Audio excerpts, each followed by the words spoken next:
Asawa ako, pero bakit ako ang nagsisilbi sa kabit mo? Isang sampal ng katotohanan ang dumurog sa puso ni Jacqueline nang makita ang asawang si Renante na nilalantakan ng hapunan kasama si Crizzy, habang siya ay tila basahan sa sulok. Utang mo sa akin ang buhay ng nanay mo, sigaw ni Renante habang itinatapon ng pera sa putikan. Ngunit sa likod ng bawat luhang pumatak, isang lihim ang mabubunyag. Ang akala niyang utang na loob ay isa palang mapait na panlilinlang. Sino ang tunay na demonyo sa loob ng tahanang ito? At hanggang kailan kayang magtiis ng isang pusong sugatan bago ito tuluyang lumaban? Huwag kang tumitig sa akin ng ganyan, Jacqueline. Ang tingin mo ba ay makakabayad sa hospital bills ng nanay mo? Malamig at matalas ang boses ni Renante na humiwa sa katahimikan ng umagang iyon. Hindi man lang siya nag-angat ng tingin mula sa iniinom na kape. Sa harap niya, nakaupo si Crizzy, ang babaeng dinala niya sa loob ng kanilang tahanan. 3 buwan na ang nakalilipas. Si Crizzy ay abala sa pagpili ng prutas habang suot ang kulay rosas na bestida na paborito ni Jacqueline, ang bestidang regalo sa kanya ni Renante noong huling anibersaryo nila bago nagbago ang lahat. Bilisan mo ang paglilinis dyan sa sahig. Pagkatapos mo, plansahin mo ang mga damit ni Crizzy. May check-up siya mamaya at ayokong magmukhang gusgusin ang magdadala ng panganay ko sa harap ng mga doktor. Napatigil ang kamay ni Jacqueline na may hawak na basahan. Kasalukuyan siyang nakaluhod sa paanan ng hapunan, pinupunasan ang natapong juice na sinadyang itumba ni Crizzy kanina. Ramdam ni Jacqueline ang hapdi ng kanyang mga tuhod sa matigas na sahig. Ngunit mas matindi ang hapdi na nagmumula sa kanyang dibdib. Ang bawat salita ni Renante ay tila isang latay na nag-iiwan ng malalim na sugat sa kanyang pagkatao. Sa mga sandaling iyon, ang kanyang mga kamay ay nanginginig. Bahagyang tumulo ang pawis mula sa kanyang noo, humahalo sa pait ng kanyang mga luha na pilit niyang hindi pinalalabas. Gusto niyang sumigaw. Gusto niyang itanong kung nasaan na ang lalaking nangakong mamahalin siya hanggang sa huling hininga. Ngunit bago pa man bumuka ang kanyang bibig, muling naglaro sa kanyang isipan ang mukha ng kanyang ina na nakahiga sa puting kama ng ospital, umaasa sa bawat patak ng gamot na pinaniniwalaan niyang nanggagaling sa bulsa ng kanyang asawa. Ito ang tanikalang nakagapos sa kanyang mga paa, ang utang na loob. Ang bawat insulto, ang bawat pagtrato sa kanya bilang katulong sa sarili niyang bahay ay tinatanggap niya bilang kabayaran sa buhay ng kanyang ina. Para kay Jacqueline, ang kanyang dangal ay maliit na halaga kumpara sa hininga ng magulang na nagbigay sa kanya ng lahat. Napansin ni Crizzy ang kanyang pagtigil.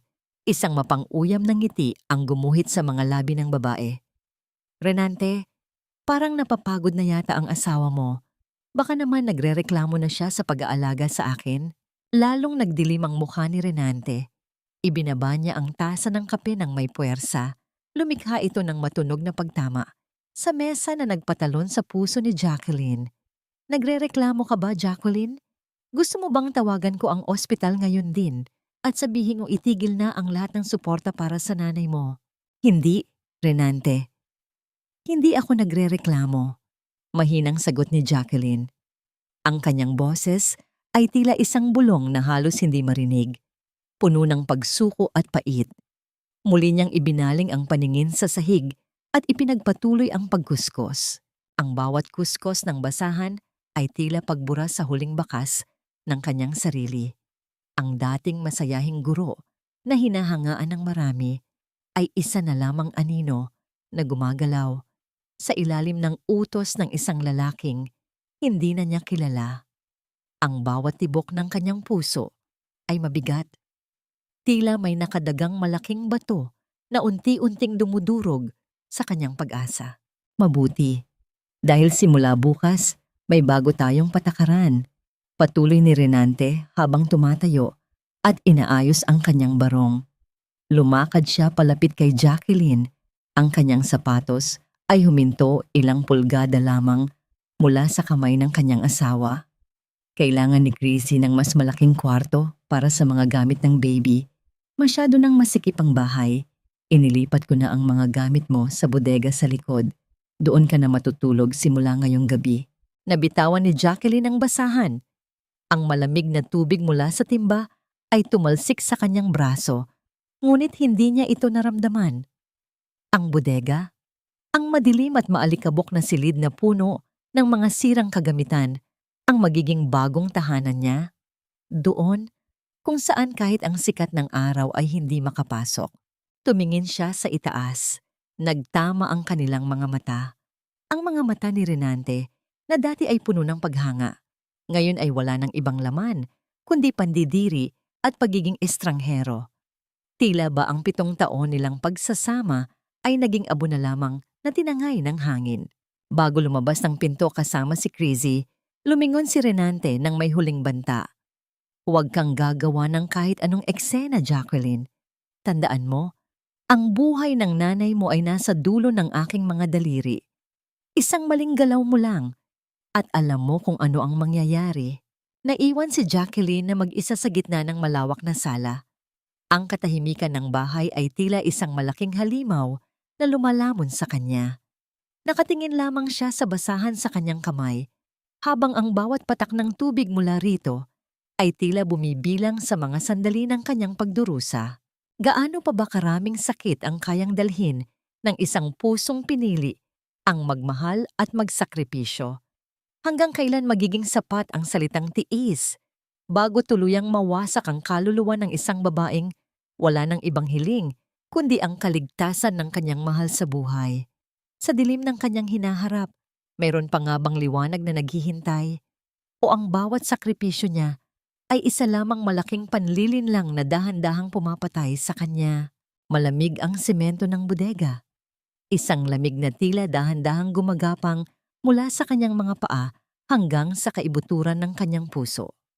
Ang amoy ng alikabok at mga lumang karton ang nagsisilbing pabango sa silid na ito na wala man lang bintana upang silipin ang langit. Sa isang sulok, nakatambak ang mga sirang upuan at mga gamit na hindi na kailangan, mga bagay na tila kapareho na ng turing ni Renante sa kanya. Inilatag ni Jacqueline ang isang manipis na banig sa sahig. Sa bawat galaw niya, ang alikabok ay sumasayaw sa liwanag ng isang maliit na bumbilyang dilaw na nagbibigay ng malungkot na liwanag sa silid. Hindi siya umiiyak ng malakas. Ang kanyang mga luha ay tahimik na dumadaloy, bumabasa sa kalyadong palad na binuo ng ilang buwang pagsisilbi bilang alila. Nang sumapit ang hapon, nagtungo siya sa ospital. Ito na lamang ang tanging sandali kung saan nararamdaman niyang buhay pa siya. Pagpasok niya sa silid ni Nanay Elena, pilit niyang isinuot ang isang maskara ng ngiti. Inayos niya ang kanyang buhok at pinunasan ang anumang bakas ng pagod sa kanyang mukha. "Jacqueline, anak," mahinang tawag ng kanyang ina. Ang boses nito ay parang marupok na papel na anumang oras ay maaaring mapunit. "Nandito na ako, Nay," sagot ni Jacqueline habang marahang hinahaplos ang tuyot na balat ng kamay ng ina. Ang tunay na tunog ng makinang nagbabantay sa tibok ng puso ng kanyang ina ay tila isang paalala. Bawat hininga nito ay may katumbas na presyo. "Kumain na po ba kayo? May dala akong paborito ninyong sopas." "Salamat sa asawa mo, anak. Napakabuti ni Renante. Kung hindi dahil sa kanya, baka wala na ako rito," wika ni Nanay Elena na may bakas ng pasasalamat sa mga mata. Parang sinasaksak ang dibdib ni Jacqueline. Ang bawat salita ng pasasalamat ng kanyang ina ay tila isang lason na dahan-dahang pumapatay sa kanya. Paano niya sasabihin na ang kabutihang ito's tinutukoy nito ay ang dahilan kung bakit siya natutulog sa bodega? Paano niya ipapaliwanag na ang bawat patak ng gamot sa IFIB line ay binabayaran niya ng kanyang dangal? Opo, Nay. Mabuti po siya. Pagsisinungaling niya, ang pinakamasakit na pagsisinungaling na ginawa niya sa buong buhay niya. Pag-uwi niya sa bahay ng gabing iyon, sinalubong siya ni Renante sa may pintuan. Hawak nito ang isang baso ng alak at tila kanina pa siya hinihintay. Gabi na. Saan ka galing? Tanong ni Renante. Ang boses ay puno ng hinala at panunumbat. Galing ako sa ospital. Binisita ko si nanay. Mahinahong sagot ni Jacqueline, hindi tumitingin sa mga mata nito. Humakbang palapit si Renante. Ang amoy ng alak ay humahalo sa kanyang hininga. Inilapit niya ang kanyang mukha sa tainga ni Jacqueline.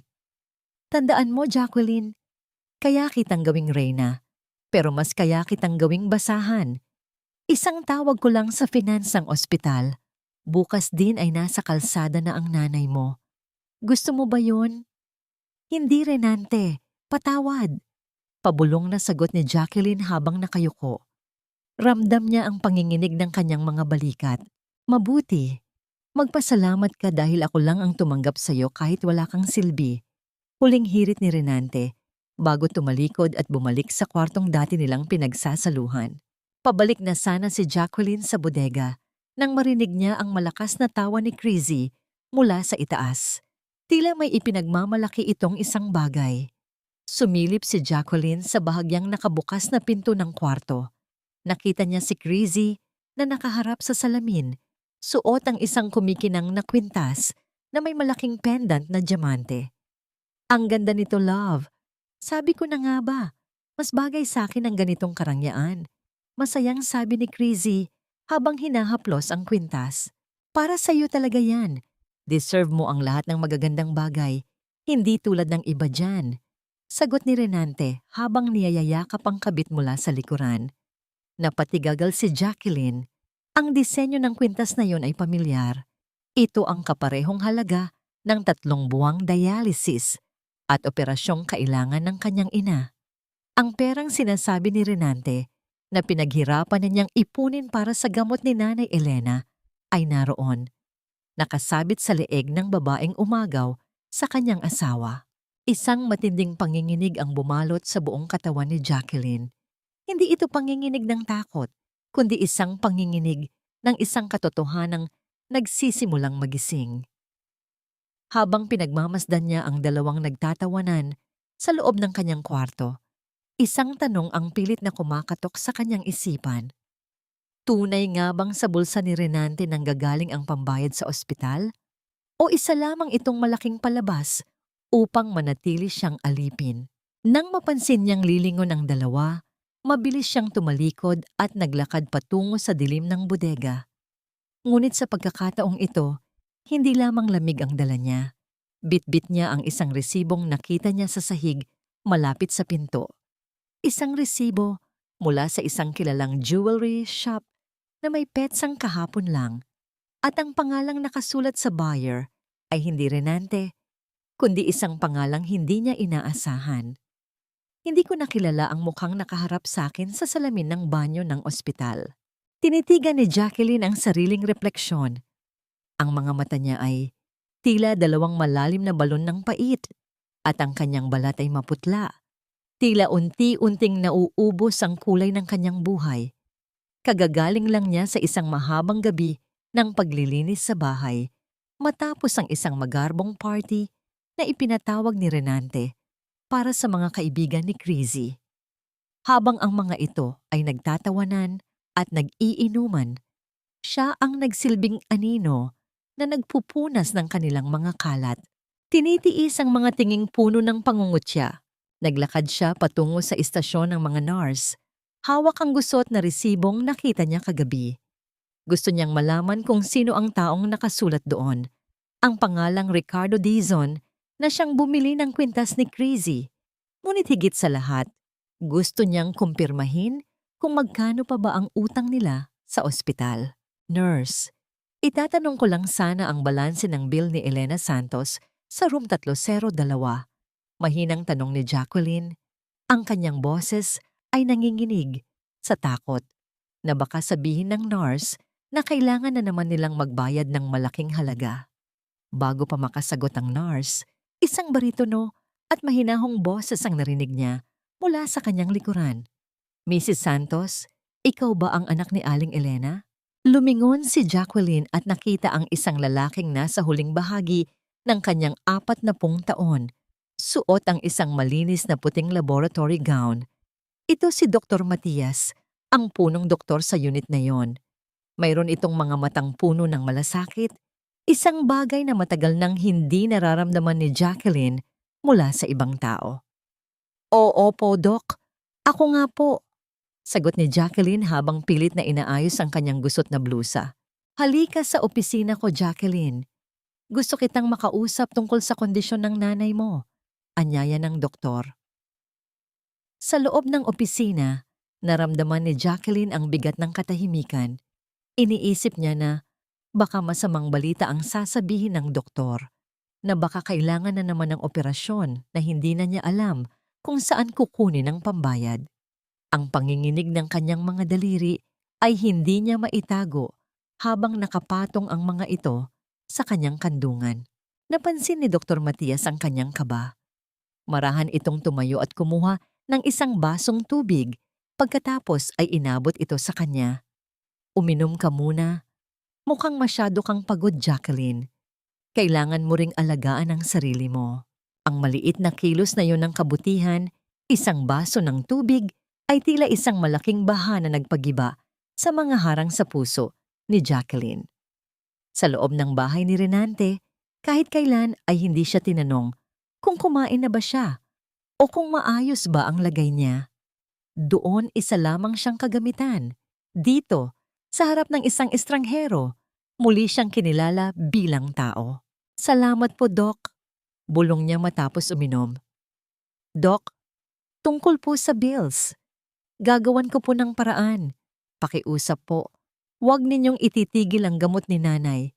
Magtatrabaho pa po ako ng doble, triple. Huwag lang po siyang mapabayaan. Kumunot ang noo ni Dr. Matias.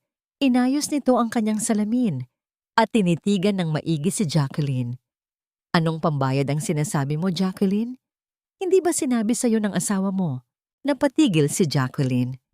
Ang pintig ng kanyang puso ay tila tumigil din sa isang saglit. Ang sabi po ni Renante, napakalaki pa ng utang namin. Kaya po kailangan kong sumunod sa lahat ng gusto niya dahil siya ang naglalabas ng pera para rito. Isang malalim na buntong hininga ang pinakawalan ng doktor.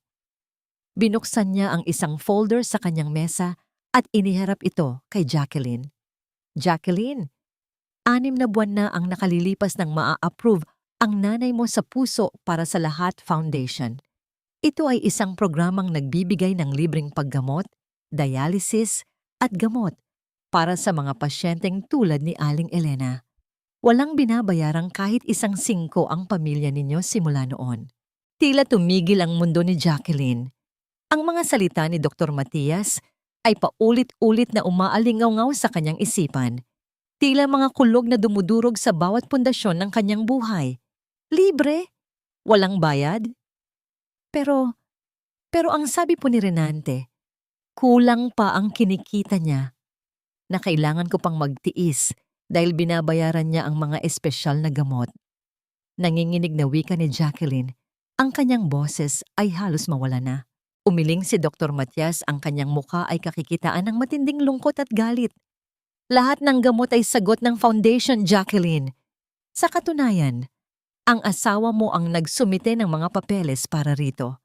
Alam niya, mula pa noong una, na wala kayong dapat bayaran. Sa sandaling iyon, ang imahe ni Renante na nagtatapon ng pera sa putikan at nagsasabing utang mo sa akin ang buhay ng nanay mo ay sumabog sa harap ng mga mata ni Jacqueline.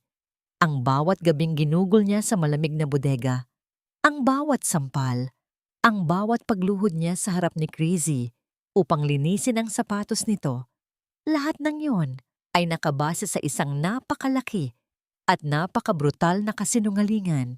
Hindi siya pinoprotektahan ni Renante. Ginagamit siya nito. Pinapanood siya nitong magdusa habang alam nito ang katotohanan. Ang utang na loob na naging tanikala niya ay isang multo lamang na nilikha ng asawa niya upang gawin siyang alipin. Tumayo si Jacqueline. Ang kanyang mga tuhod ay nangangatog, ngunit ang kanyang mga mata ay nagsisimulang mag-apoy sa isang matinding damdamin na matagal na niyang ibinaon. Ang galit. Isang galit na kasing lalim ng karagatan. Jacqueline, ayos ka lang ba? Tanong ni Dr. Matias na may pag-aalala. Tumingin si Jacqueline sa doktor at sa unang pagkakataon, ang kanyang tinig ay hindi na nanginginig. Doc, may itatanong lang po ako. Sinong Ricardo Dizon ang nakapirma sa mga donasyon ng foundation na ito? Tumingin ang doktor sa listahan ng mga board members. Si Ricardo Dizon, siya ang may-ari ng jewelry shop na madalas magbigay ng donasyon sa amin. Bakit mo na itanong? Naisip ni Jacqueline ang kwintas sa leeg ni Crizzy. Naisip niya ang pangalang Ricardo Dizon sa resibong nasa bulsa niya. Ang puzzle ay unti-unting nabubuo at ang katotohanan ay mas masahol pa sa inaakala niya. May isa pa akong gustong malaman, Doc, sabi ni Jacqueline. Ang kanyang boses ay malamig na tila yelo. Sino ang tumatanggap ng mga reimbursement o allowances na ibinibigay ng foundation para sa transportation at extra care ng pasyente? Tumingin si Dr. Matias sa record. Ang asawa mo, si Renante, buwan-buwan siyang tumatanggap ng 10,000 piso mula sa foundation para raw sa mga pangangailangan mo at ng nanay mo. Napahawak si Jacqueline sa gilid ng mesa. Hindi lamang siya ginawang alipin ni Renante, kundi pinagkakakitaan pa siya nito. Habang siya ay nagugutom sa bodega, si Renante ay nagpapakasasa sa perang dapat ay para sa kanila ni Nanay Elena. Salamat po, Doc. Salamat sa pagsasabi ng totoo. Wika ni Jacqueline bago lumakad palabas. Habang naglalakad siya sa pasilyo ng ospital, ang bawat hakbang niya ay tila nag-iiwan ng marka sa sahig. Hindi na siya ang Jacqueline na luluha at magmamakaawa. Ang bawat tibok ng kanyang puso ay nagsasabing, tapos na ang pagtitiis, magsisimula na ang paniningil. Ngunit bago pa siya makalabas ng pintuan ng ospital, isang pamilyar na boses ang tumawag sa kanyang pangalan. Isang boses na puno ng awtoridad at pananakot. Jacqueline, bakit ang tagal mo rito? Kanina pa naghihintay si Crizzy sa labas. Kailangan niyang magpabili ng gatas. Doon, sa dulo ng pasilyo, nakatayo si Renante. Suot ang kanyang mapagmalaking ngiti. Hindi alam na ang mundong binuo niya sa kasinungalingan ay nagsisimula na ring gumuho. Ano pang tinitingin-tingin mo riyan? Bingi ka na ba? Sabi ko, bilisan mo dahil mainit ang ulo ni Crizzy.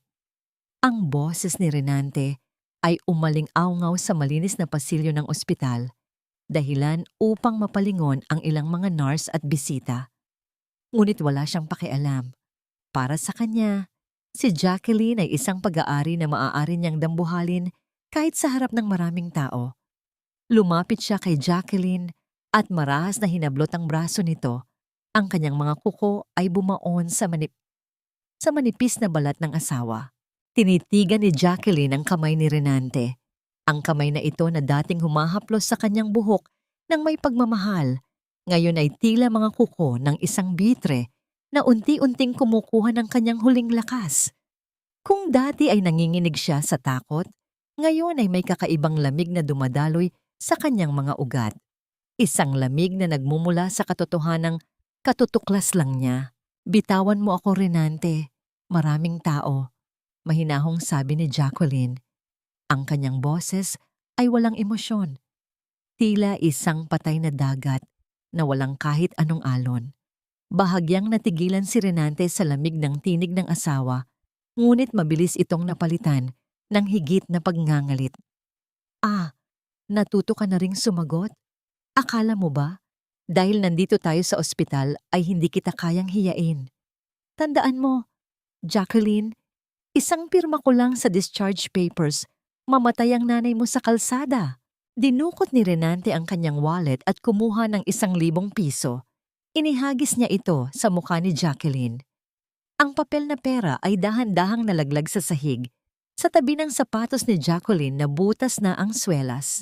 Iyan, ipagbili mo ng gatas na imported si Crizzy. Siguraduhin mong tama ang brand na bibilhin mo, kundi ay malilintikan ka sa akin pag-uwi.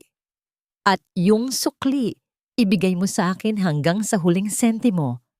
Alam mo namang kailangan natin ng pera para sa dialysis ng nanay mo sa susunod na linggo. Ang bawat salita ni Renante ay tila isang malansang putik na ipinapahid sa pagkatao ni Jacqueline. Alam ni Jacqueline ang katotohanan na ang perang ito ay malamang nagaling sa allowance na ibinibigay ng foundation para sa kanila o kaya naman ay bahagi ng perang ninakaw nito mula sa pondong dapat ay para sa mga may sakit. Ang pagpapanggap ni Renante bilang isang mapagmahal na manugang ay mas nakakasuka kaysa sa kahit anong amoy ng gamot sa loob ng ospital. Yumuko si Jacqueline upang pulutin ang pera.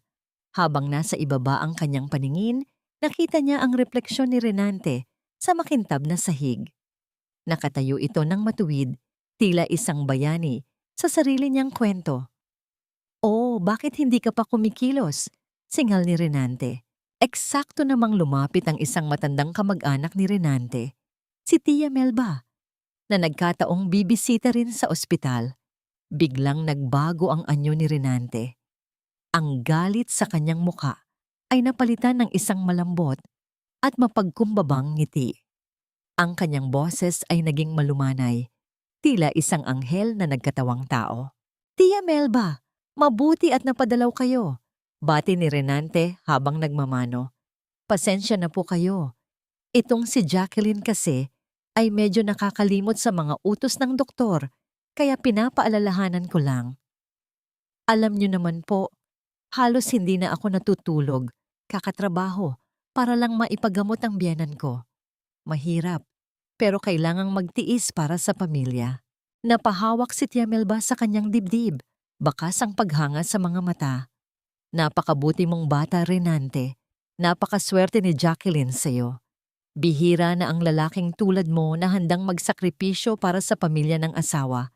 Hayaan mo, pagpapalain ka ng Diyos sa kabutihan mo." Tumingin si Tia Melba kay Jacqueline na noon ay nakatayo na at hawak ang pera. "Jacqueline, anak, magpakabait ka sa asawa mo. Huwag mo siyang bibigyan ng sakit ng ulo dahil napakalaki ng sakripisyo niya para sa inyo." Gusto ni Jacqueline na sumigaw. Gusto niyang sabihin kay Tia Melba na ang sakripisyong sinasabi nito ay isang malaking komedya, na ang lalaking nasa harap nila ay isang magnanakaw at manlilinlang. Ngunit nanatili siyang tahimik. Alam niyang hindi ito ang tamang oras. Ang galit na nararamdaman niya ay kailangang maging isang matalas na sandata, hindi isang walang saysay na pagsabog. "Opo, Tia Melba, alam ko po kung gaano kabuti ang asawa ko," sagot ni Jacqueline. May bahid ng sarkasmo na hindi napansin ng matanda, ngunit naramdaman ni Renante. Nang makaalis si Tia Melba, muling bumalik ang madilim na anyo ni Renante. "Anong tinitingin-tingin mo riyan? Lumayas ka na at bumili ng gatas. At huwag kang magtatangkang magsumbong kahit kanino dahil hinding-hindi ka nila paniniwalaan. Ako ang bida rito, Jacqueline. Ikaw? Ikaw ay wala lang." Tumalikod si Renante at naglakad palayo. Ang kanyang bawat hakbang ay puno ng kayabangan. Naiwan si Jacqueline sa gitna ng pasilyo. Hawak ang perang marumi sa kasinungalingan. Dahan-dahan niyang inilagay ang pera sa kanyang bulsa. Sa kanyang isipan, hindi gatas ang bibilhin niya.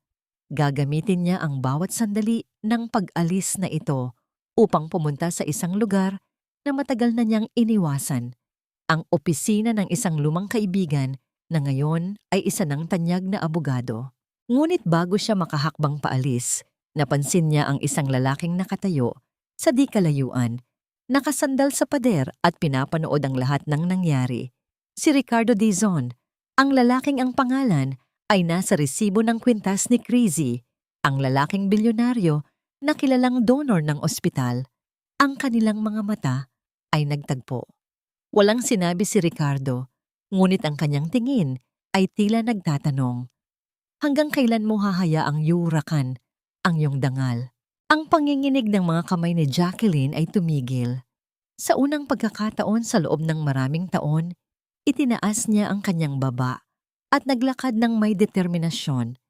Ang laro ni Renante ay malapit nang matapos at hindi niya alam na ang taong itinuturing niyang wala lang ang siyang magpapabagsak sa kanyang kaharian ng kasinungalingan. Ang 1,000 pisong itinapon sa mukha ko ay hindi lamang pambili ng gatas. Ito ay kabayaran sa aking katahimikan. Isang suhol para sa aking patuloy na pagiging alipin. Naglalakad si Jacqueline pauwi sa kanilang barangay. Ang bawat hakbang niya ay tila may kasamang mabigat na tanikala. Hawak pa rin niya ang perang lukot-lukot sa loob ng kanyang bulsa. Ang sikat ng araw ay masakit sa kanyang balat. Ngunit mas masakit ang katotohanang bawat tao sa paligid niya ay nakangiti kay Renante habang siya ay kinakaawaan o kaya naman ay hinahamak. Pagdating niya sa tapat ng kanilang bahay, nakita niya si Aling Sora na nagwawalis sa harap ng sarili nitong bakuran. Si Aling Sora ang radyo ng kanilang kalsada. Alam nito kung kailan umuuwi si Renante, kung anong ulam nila, at kung gaano kalakas ang sigawan sa loob ng bahay. Ngunit sa likod ng pagiging tsismosa nito, mayroon itong mga matang nakakakita ng mga bagay na pilit itinatago ng iba. "Jacqueline, anak, kararating mo lang?" Tawag ni Aling Sora. Itinigil nito ang pagwawalis at lumapit sa bakod. "Ang aga nyo namang nagparty kagabi. Rinig na rinig ko ang tawanan ni Renante at nung pinsan daw niya." Mapait na napangiti si Jacqueline. Alam ni Aling Sora na hindi pinsan si Crizzy. Ngunit tulad ng iba, natatakot din itong makialam sa mabuting si Renante. "Opo, Aling Sora. Pasensya na po kung naistorbo namin ang tulog nyo." Biglang lumambot ang mukha ni Aling Sora. Inabot nito ang braso ni Jacqueline at hinila siya ng bahagya palapit. "Jacqueline, huwag mo akong bulahin. Nakita ko ang pasa sa braso mo kanina bago ka umalis at nakita ko rin kung paano kanya pinagsalitaan sa harap ng gate nung isang araw." Napatitig si Jacqueline sa matanda.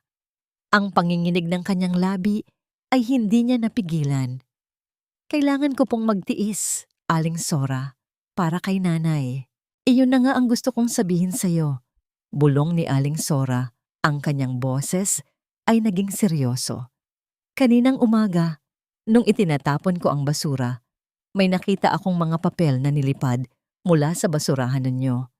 Akala ko ay mga lumang resibo lang, pero nung binasa ko, parang may mali."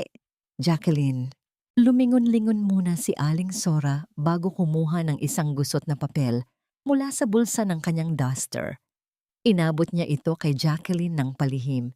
"Hindi ako nakatapos ng pag-aaral, pero alam ko ang ibig sabihin ng financial aid.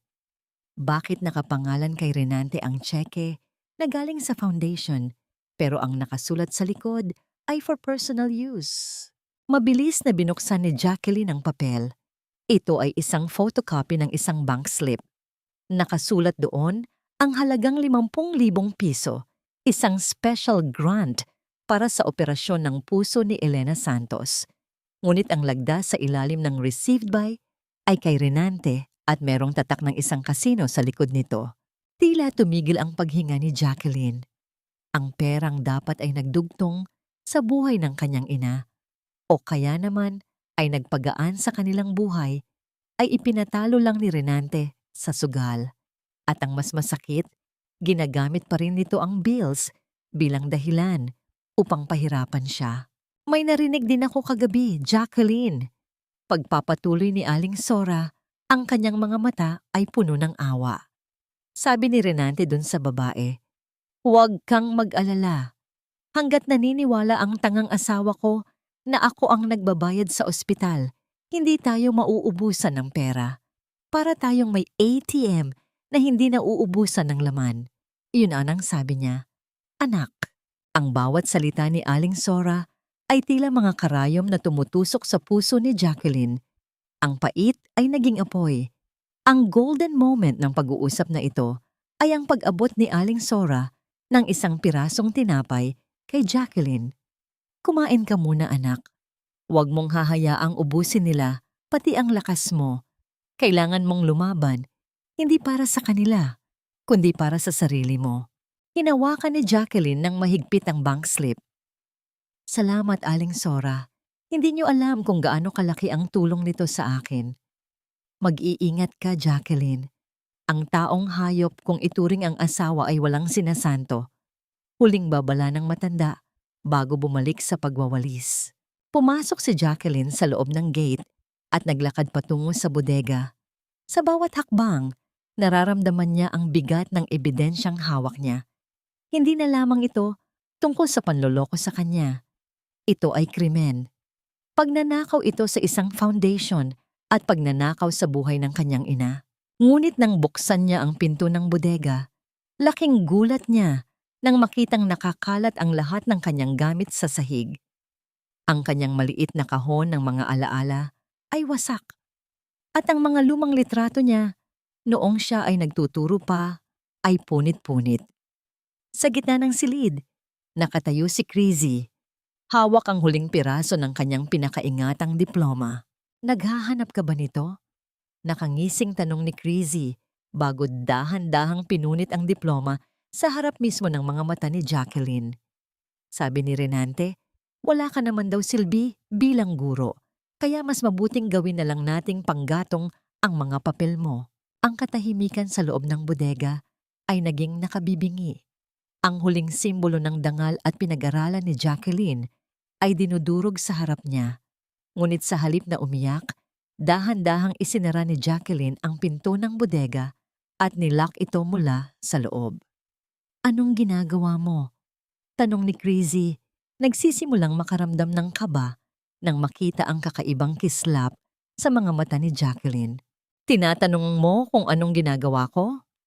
Ang boses ni Jacqueline ay kalmado, ngunit ang bawat salita ay tila talim ng kutsilyo. Tinuturuan lang kita ng isang leksyon na nakalimutan mong pag-aralan. Ang leksyon tungkol sa hangganan ng pasensya ng isang taong wala nang mawawala. Biglang may malakas na kalabog sa pinto ng bodega mula sa labas. Si Renante.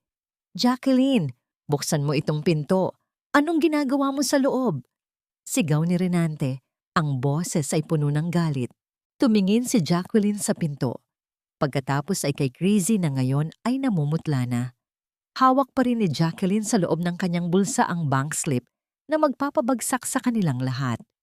Ang cliffhanger ng kanilang buhay ay nagsisimula na. At sa pagkakataong ito, hindi si Jacqueline ang mahuhulog. Buksan mo itong pinto, Jacqueline. Papatayin kita kapag may nangyaring masama kay Crazy. Nayanig ang buong bodega sa lakas ng paghampas ni Renante sa labas. Ang bawat pagtama ng kanyang kamao sa lumang kahoy ay nagpapalaglag ng alikabok mula sa kisame. Tila isang babala ng paparating na pagguho. Ngunit sa loob, sa gitna ng kadiliman at amoy ng amag, nanatiling nakatayo si Jacqueline. Ang kanyang mga kamay ay hindi na nanginginig.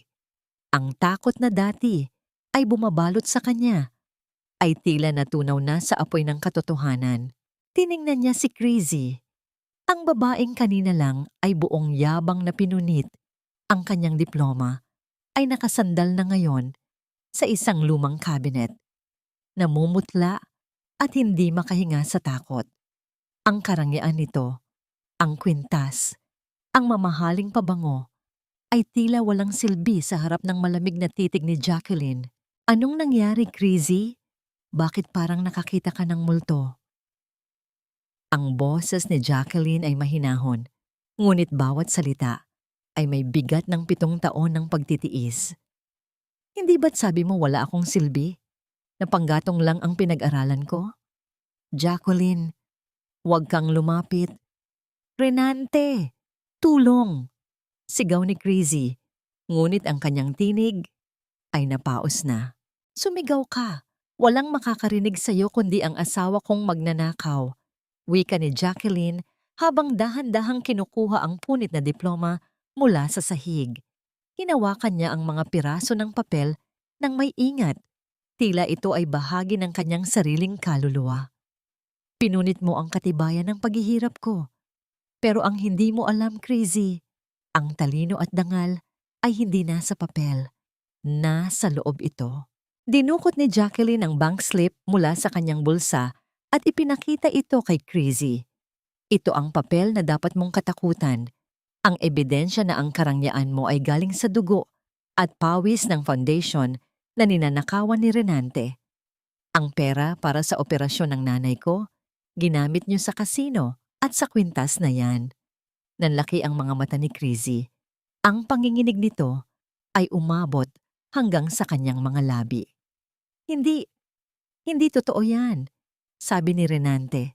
Sabi ni Renante ay tanga ako? Na maniniwala ako sa lahat ng kasinungalingan niya? Putol ni Jacqueline. Nagkamali siya. At nagkamali ka rin. Sa labas, muling narinig ang malakas na pagtulak sa pinto. Jacqueline, huling babala. Kapag hindi mo binuksan ito, ititigil ko ang lahat ng suporta sa ospital. Mamamatay ang nanay mo. Lumapit si Jacqueline sa pinto, ngunit hindi niya ito binuksan. Itinapat niya ang kanyang bibig sa bitak ng kahoy upang marinig siya ni Renante ng malinaw. Renante, itigil mo na ang pag-arte. Alam ko na ang lahat. Ang boses ni Jacqueline ay tila isang hatol mula sa langit. Alam kong libre ang paggamot ni nanay. Alam kong ninanakawan mo ang foundation. At alam kong ang perang itinapon mo sa mukha ko kanina ay galing sa allowance na ninakaw mo sa amin. Biglang tumahimik sa labas. Ang ingay ng paghampas ay napalitan ng isang nakabibinging katahimikan. Ramdam ni Jacqueline ang gulat at takot ni Renante sa kabilang panig ng pinto. Ang master architect ng kasinungalingan ay nahuli sa sarili niyang patibong. Anong pinagsasabi mo? Pilit na boses ni Renante, bagamat halata ang panginginig dito. May hawak akong bank slip, Renante. May tatak ng kasino at pangalan mo. May mga photocopy rin ako ng mga special grants na hindi nakarating sa ospital.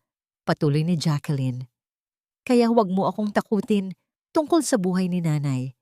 Dahil simula sa oras na ito, ako na ang may hawak ng leeg mo. Dahan-dahang pinihit ni Jacqueline ang susi at binuksan ang pinto.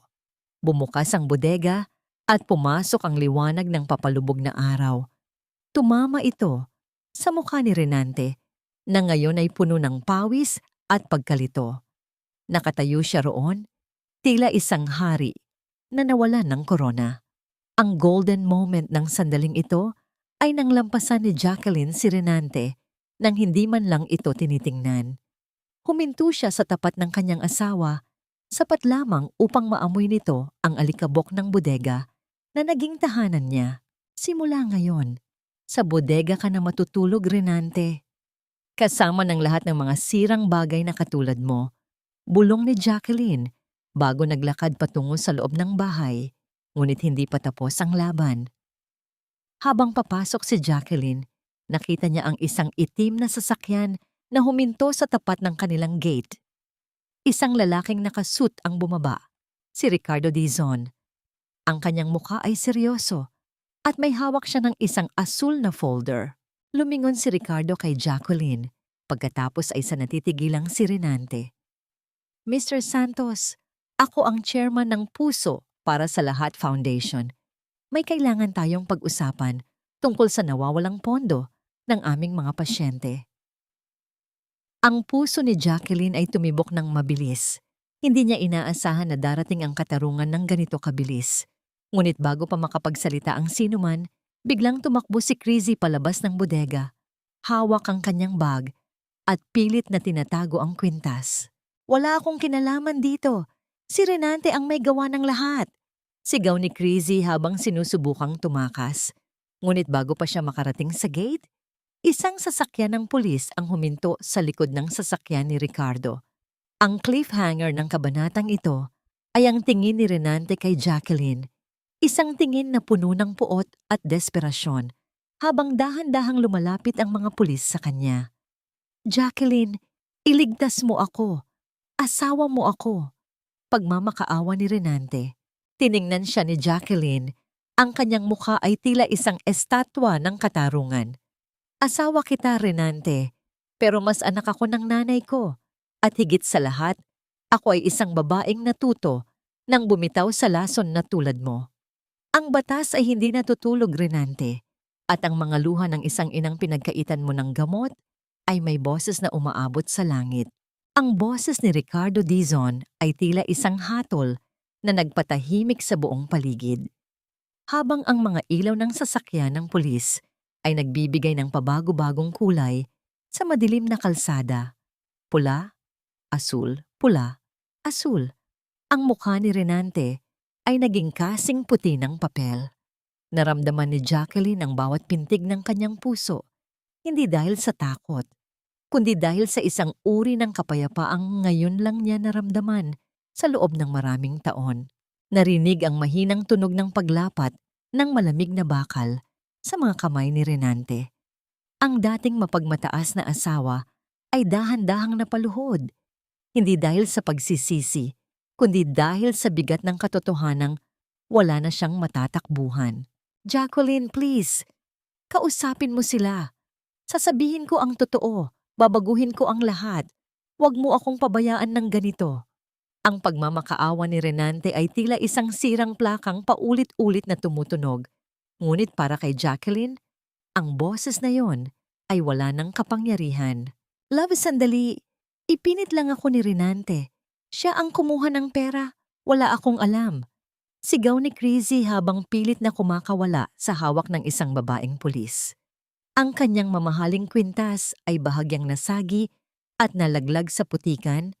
Ang diamante ay nawalan ng kislap sa ilalim ng dumi. Tiningnan ni Jacqueline ang dalawa.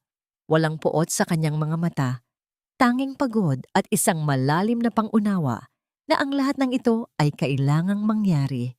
Lumingon siya kay Ricardo Dizon na kanina pa nakatayo sa kanyang tabi, tila isang matibay na haligi sa gitna ng bagyo. Salamat, Mr. Dizon. Kung hindi dahil sa inyo. Hindi natapos ni Jacqueline ang kanyang sasabihin dahil naramdaman niya ang panginginig ng kanyang sariling boses. Huwag ka sa akin magpasalamat, Jacqueline. Ang sarili mo ang nagligtas sa iyo. Ang tapang mo ang nagbukas ng pinto para sa katarungan. Mahinahong sagot ni Ricardo. Inabot niya ang asul na folder kay Jacqueline. Nasa loob nito ang lahat ng dokumentong kailangan mo. Ang guardianship ng nanay mo, ang katibayan ng panloloko ni Renante, at ang kasiguraduhan na ang ospital ay mananatiling bukas para sa inyo nang walang anumang kapalit. Naglakad sila patungo sa sasakyan upang magtungo sa ospital. Kailangang masiguro ni Jacqueline na ligtas ang kanyang ina mula sa anumang gulo na maaring idulot ng pagkakaaresto kay Renante. Habang umaandar ang sasakyan, pinagmasdan ni Jacqueline ang kanilang bahay na dahan-dahang lumiliit sa kanyang paningin. Ang bahay na binuo nila sa pangarap, ngunit naging libingan ng kanyang kaligayahan. Pagdating sa ospital, ang bawat hakbang ni Jacqueline sa malinis na pasilyo ay tila mas magaan. Hindi na siya ang babaeng nakayuko. Nang makita siya ni Dr. Matias sa dulo ng hallway, isang tipid na ngiti ang isinalubong nito. Maayos na ang lahat, Jacqueline. Ang nanay mo ay mahimbing na natutulog. Wala na siyang dapat ipag-alala. Wika ng doktor. Pumasok si Jacqueline sa silid ni Nanay Elena. Sa gitna ng katahimikan, narinig niya ang banayad na tunog ng paghinga ng kanyang ina. Naupo siya sa tabi ng kama at hinawakan ng kamay nito. Ang golden moment ng kabanatang ito ay nang dahan-dahang imulat ni Nanay Elena ang kanyang mga mata at tinitigan ang kanyang anak. Anak, bakit parang ang ganda mo ngayon? Mahinang tanong ng ina. Ang boses ay puno ng pagtataka, ngunit may kasamang ngiti.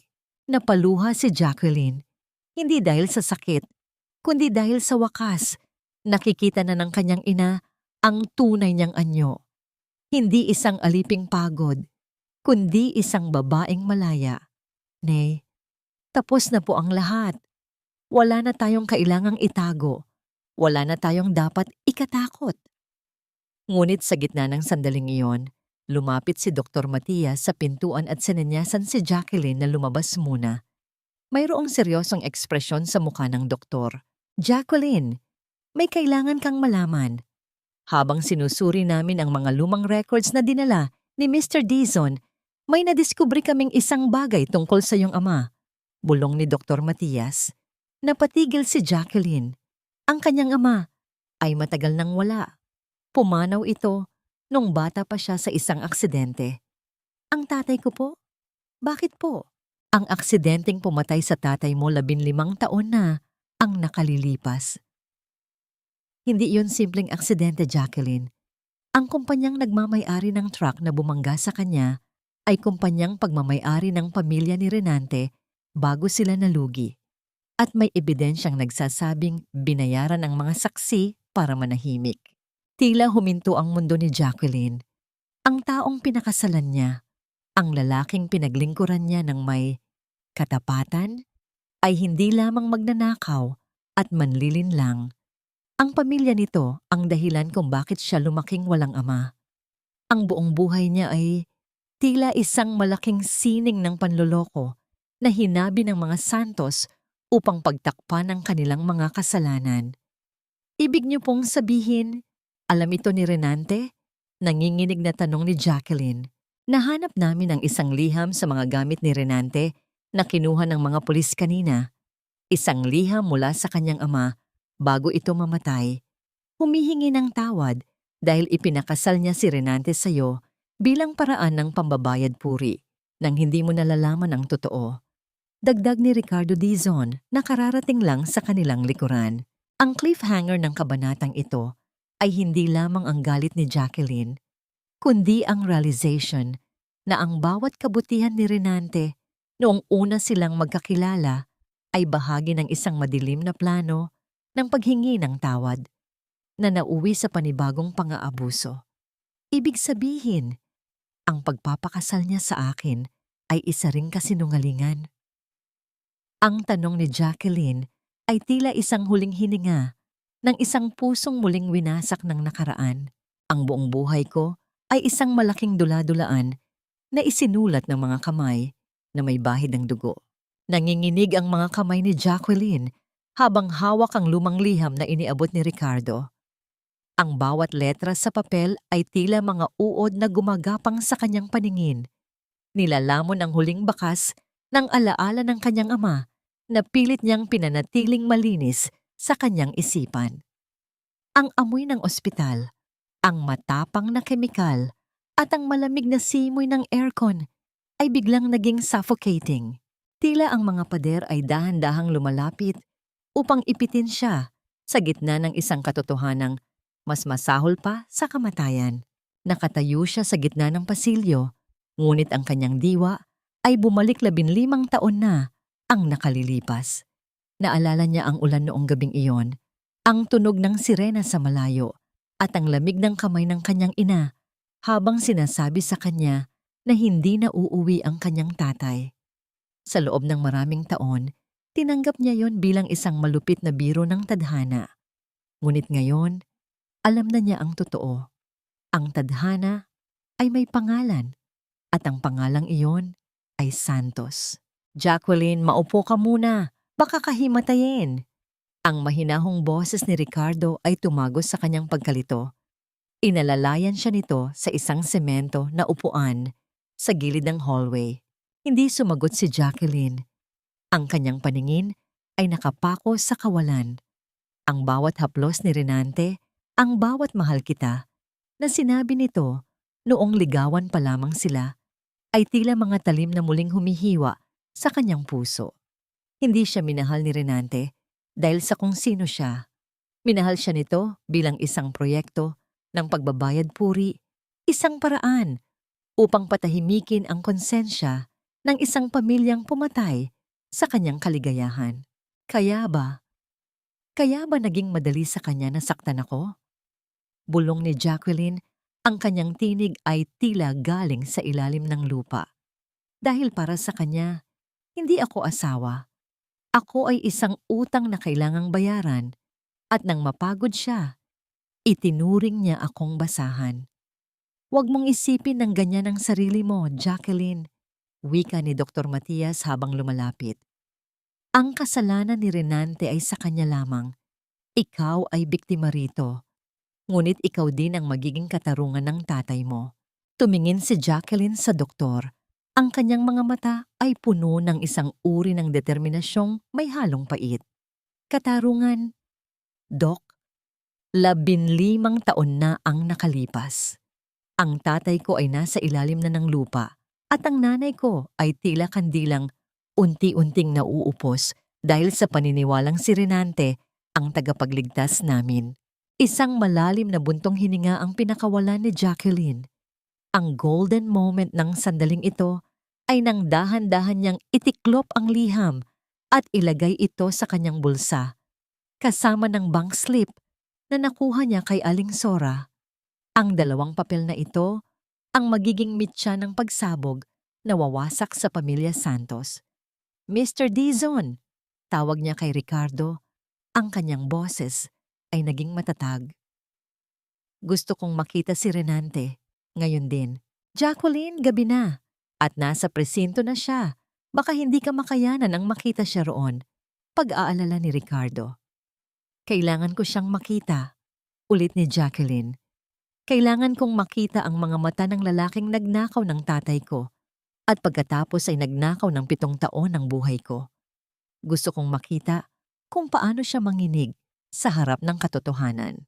Sa loob ng sasakyan patungo sa presinto, ang katahimikan ay tila isang buhay na nilalang.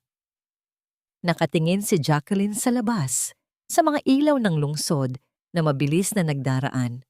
Ang bawat ilaw ay tila isang alaala. Ang kanilang kasal, ang mga unang gabi sa kanilang bahay, ang unang pagkakataong itinaas ni Renante ang kamay nito sa kanya. Lahat ng iyon ay bahagi ng isang malaking kasinungalingan. Pagdating sa presinto, sinalubong sila ng amoy ng lumang papel, sigarilyo at pawis. Sa likod ng mga rehas, nakita ni Jacqueline si Renante. Wala na ang mamahaling barong nito. Wala na ang kayabangan sa muka. Nakayuko ito, ang buhok ay gulo-gulo, at ang mga balikat ay bagsak. Nang marinig ni Renante ang mga hakbang, nag-angat ito ng tingin. Jacqueline, Jacqueline, iligtas mo ako. Sabihin mo sa kanila na hindi ko sinasadya. Gagawin ko ang lahat. Ibabalik ko ang pera. Tumayo si Jacqueline sa tapat ng rehas. Ang distansya sa pagitan nila ay ilang pulgada lamang. Ngunit ang agwat sa kanilang mga puso ay kasing lawak na ng langit at lupa. Hindi ako naparito para iligtas ka, Renante. Simula ni Jacqueline, ang kanyang boses ay malamig at walang bahid ng awa. Naparito ako para ibalik sa iyo ang isang bagay na matagal mo nang itinago. Dinukot ni Jacqueline ang liham at itinapat ito sa rehas. Kilala mo ba ito? Ang liham ng tatay mo bago siya mamatay? Ang liham na nagsasabing pinatay ng pamilya niyo ang tatay ko? Biglang nanahimik si Renante. Ang kanyang mga mata ay nanlaki sa takot at ang kanyang bibig ay bumuka, ngunit walang salitang lumabas.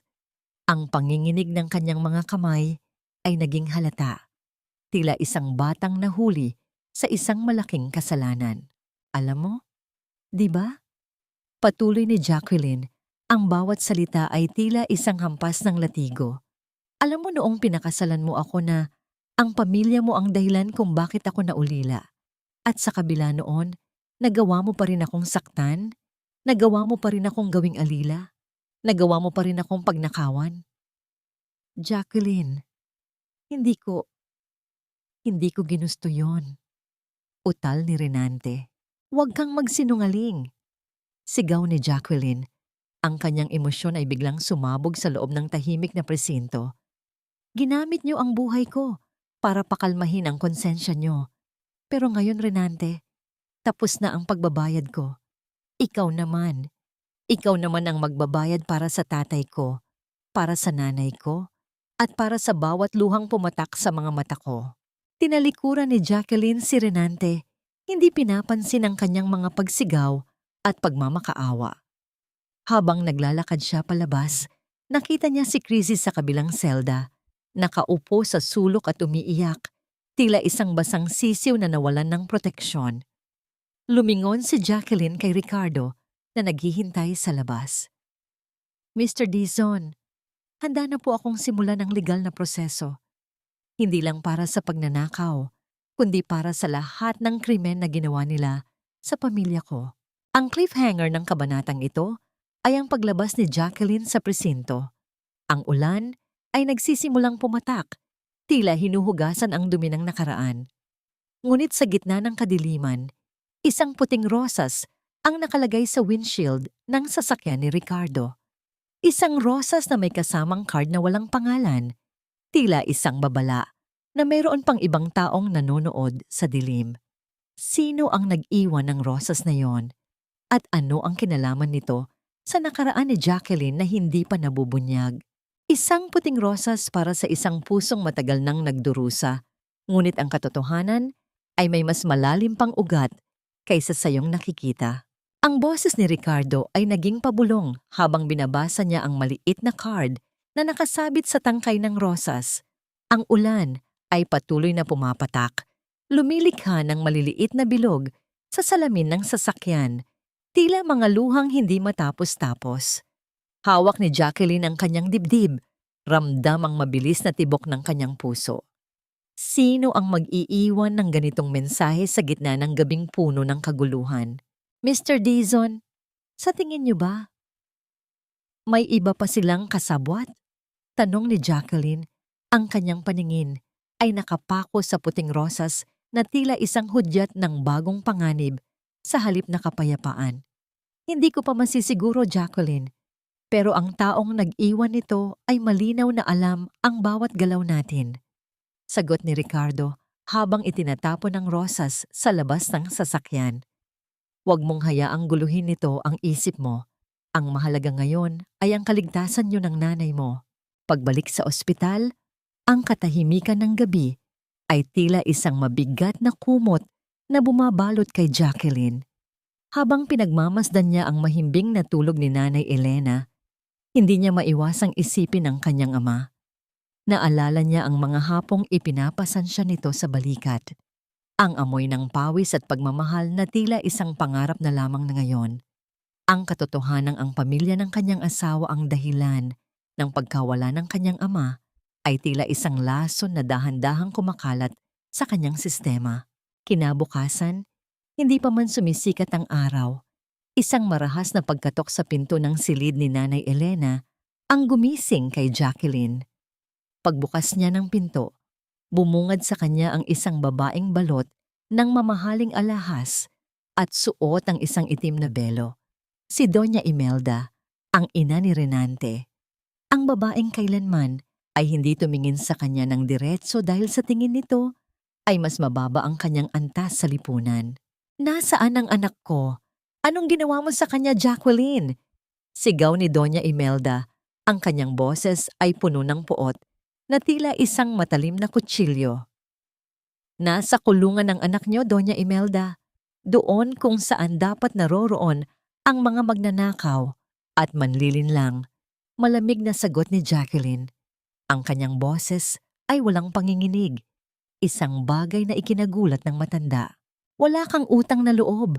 Kung hindi dahil sa pamilya namin, matagal nang nabulok sa kalsada ang nanay mo. Itinaas ni Doña Imelda ang kanyang kamay upang sampalin si Jacqueline.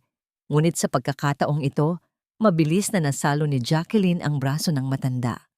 Ang golden moment ng sandaling ito ay ang pagtitig ni Jacqueline sa mga mata ni Doña Imelda nang malapitan.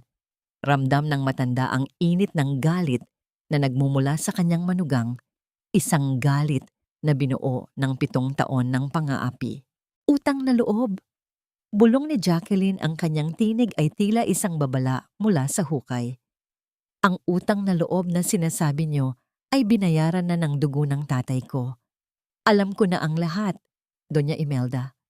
Alam ko kung paano niyo pinagtakpan ang krimen ng asawa niyo at kung paano niyo ako ginamit para pakalmahin ang inyong konsensya. Pero tapos na ang laro niyo. Bahagyang nanginig si Doña Imelda. Ang kanyang labi ay kumibot, ngunit pilit pa ring nagpakita ng kayabangan. Akala mo ba ay mananalo ka? May hawak akong dokumento, Jacqueline. Isang dokumentong pinirmahan mo nung ikasal kayo. Isang waiver na nagsasabing wala kang karapatang magdemanda sa pamilya Santos sa anumang dahilan. Kapalit ng pagsuporta namin sa nanay mo. Tandaan mo, hawak ko ang kinabukasan nyo. Napatigil si Jacqueline. Naalala niya ang tumpok ng mga papeles na pinapirmahan sa kanya ni Renante noong gabi bago ang kanilang kasal. Dahil sa labis na tiwala at pagmamahal, hindi na niya binasa ang mga ito. Hindi niya akalain na noon pa lamang ay inihahanda na nila ang kanyang bitag. Hindi iyan tatayo sa korte kung nakuha sa pamamagitan ng panlilinlang. Ang boses ni Ricardo Dizon ay umalingaw-ngaw mula sa likuran. Kasama niya ang isang lalaking nakasuit na may hawak na briefcase, ang kanyang abogado. Tingnan natin kung sino ang mas malakas, Mr. Dizon, hamon ni Doña Imelda, bago tumalikod ng may kasamang huling tingin ng pandidiri kay Jacqueline. Huwag kang magpakasiguro, Jacqueline. Ang digmaang ito ay nagsisimula pa lamang. Nang makaalis ang matanda, napaupo si Jacqueline sa gilid ng kama ni Nanay Elena. Ang kanyang lakas ay tila biglang naubos. Ang panginginig ng kanyang mga kamay ay bumalik. Hindi dahil sa takot kay Doña Imelda, kundi dahil sa takot na baka ang batas ay hindi maging sapat upang labanan ang kapangyarihan ng pera. Jacqueline, huwag kang matakot. Kasama mo kami. Pangako ni Ricardo habang inilalagay ang kamay sa kanyang balikat. Ngunit ang pansin ni Jacqueline ay naagaw ng isang bagay na nahulog mula sa bag ni Doña Imelda nang magmadali itong lumabas. Isang lumang litrato. Pinulot ito ni Jacqueline at nanigas ang kanyang buong katawan. Sa litrato, makikita ang kanyang ama. Kasama si Ricardo Dizon, ang dalawa ay magkayakap at nakangiti. Tila matalik na magkaibigan. Sa likod ng litrato, may nakasulat na maikling mensahe sa pluma. Para sa ating lihim, Ricardo, hanggang sa muli. Ang cliffhanger ng kabanatang ito ay ang pagtingin ni Jacqueline kay Ricardo. Ang lalaking itinuturing niyang tagapagligtas ay mayroon palang madilim na koneksyon sa kanyang ama na hindi nito binanggit. Mr. Dizon, bakit kasama niyo ang tatay ko sa litratong ito? Ang tanong ni Jacqueline ay tila isang panibagong sugat na bumubukas sa gitna ng kanyang pagbangon. Sino nga ba si Ricardo Dizon sa buhay ng kanyang ama? At ang puting rosas ba ay galing sa isang kaibigan o sa isa pang kaaway na nagtatago sa anino ng kanyang nakaraan? Ricardo, sino ka ba talaga? Bakit sa bawat hakbang ko sa madilim na pasilyong ito, tila ikaw ang laging aninong naghihintay? Ang tanong ni Jacqueline ay tila isang malamig na hampas ng hangin sa gitna ng init ng tensyon. Hawak pa rin niya ang lumang litrato, ang kanyang mga kuko ay bahagyang bumaon sa gilid ng papel. Tinitigan niya ang mukha ni Ricardo Dizon, ang lalaking nagligtas sa kanya mula sa bodega, ang lalaking nagpakulong sa kanyang asawa. Ngunit ngayon ay tila may hawak na susi sa isang pintong hindi pa niya handang buksan. Napatigil si Ricardo. Ang kanyang mga mata, na dati ay puno ng malamig na determinasyon, ay bahagyang kumurap. Isang malalim na buntong hininga ang pinakawalan niya. Ang tunog nito ay tila pagguho ng isang pader na matagal niyang iningatan. Hindi ko ginusto na sa ganitong paraan mo malaman ang lahat, Jacqueline. Simula ni Ricardo, ang kanyang boses ay naging mas malalim at puno ng pait. Ang tatay mo, si Gabriel. Siya ang pinakamatalik kong kaibigan. Higit pa sa kapatid ang turingan namin. Kung ganoon, bakit ngayon lang? Bakit hinayaan mo kaming magdusa ni nanay sa loob ng 15 taon? Sigaw ni Jacqueline. Ang kanyang boses ay nanginginig sa pagitan ng galit at pangungulila. Bakit pinanood mo akong maging alipin ng mga santos? Dahan-dahang lumapit si Ricardo, ngunit huminto siya nang makita ang pag-atras ni Jacqueline. Dahil ang tatay mo ay namatay habang pinoprotektahan ako, Jacqueline. Ang truck na bumangga sa kanya, ako dapat ang nasa loob ng sasakyang yon. Ang pamilya Santos, hindi lang sila basta pumatay sa kanya. Ginamit nila ang trahedyang yon upang sirain ako at ang kumpanya namin.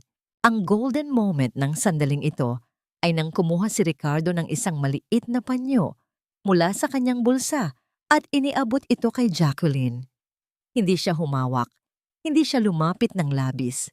Hinayaan lang niyang maramdaman ni Jacqueline ang bigat ng kanyang pagsisisi. Nawala ang lahat sa akin noon, Jacqueline. Nagtago ako, nagpalakas, at hinintay ang tamang panahon upang mabigyan ng hustisya si Gabriel. Ang foundation, itinayo ko yon para sa kanya, para sa inyo. Napahawak si Jacqueline sa pader. Ang bawat piraso ng kanyang buhay ay tila isang puzzle na binubuo ng mga kamay ng ibang tao. Ibig mong sabihin, ang lahat ng ito, ang pagpapakasal ko kay Renante, alam mo rin? Hindi. Mabilis na sagot ni Ricardo. Nalaman ko na lang nang huli na ang lahat. Nang mahanap ko kayo, asawa mo na ang halimaw na yon.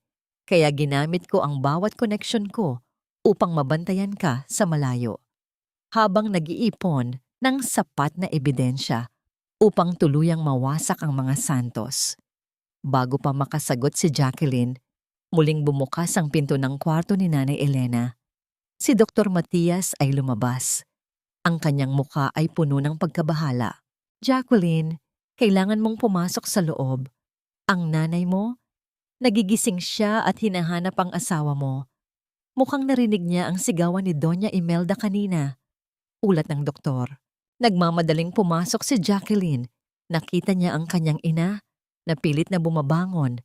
Ang mga mata ay nanlalaki sa takot. Jacqueline, nasaan si Renante? Ang sabi ng matandang babae kanina, nasa kulungan daw ang asawa mo? Sabihin mong hindi totoo yun, anak. Mamamatay ako kapag nawala ang kaisa-isang taong nagligtas sa atin. Parang sinasaksak si Jacqueline sa bawat salita ng kanyang ina. Ang laso ng kasinungalingan ni Renante ay mas malalim pa kaysa sa sakit ng kanyang ina. Paano niya sasabihin ang totoo nang hindi winawasak ang huling pag-asa nito? Nay, magpahinga po kayo. Maayos ang lahat.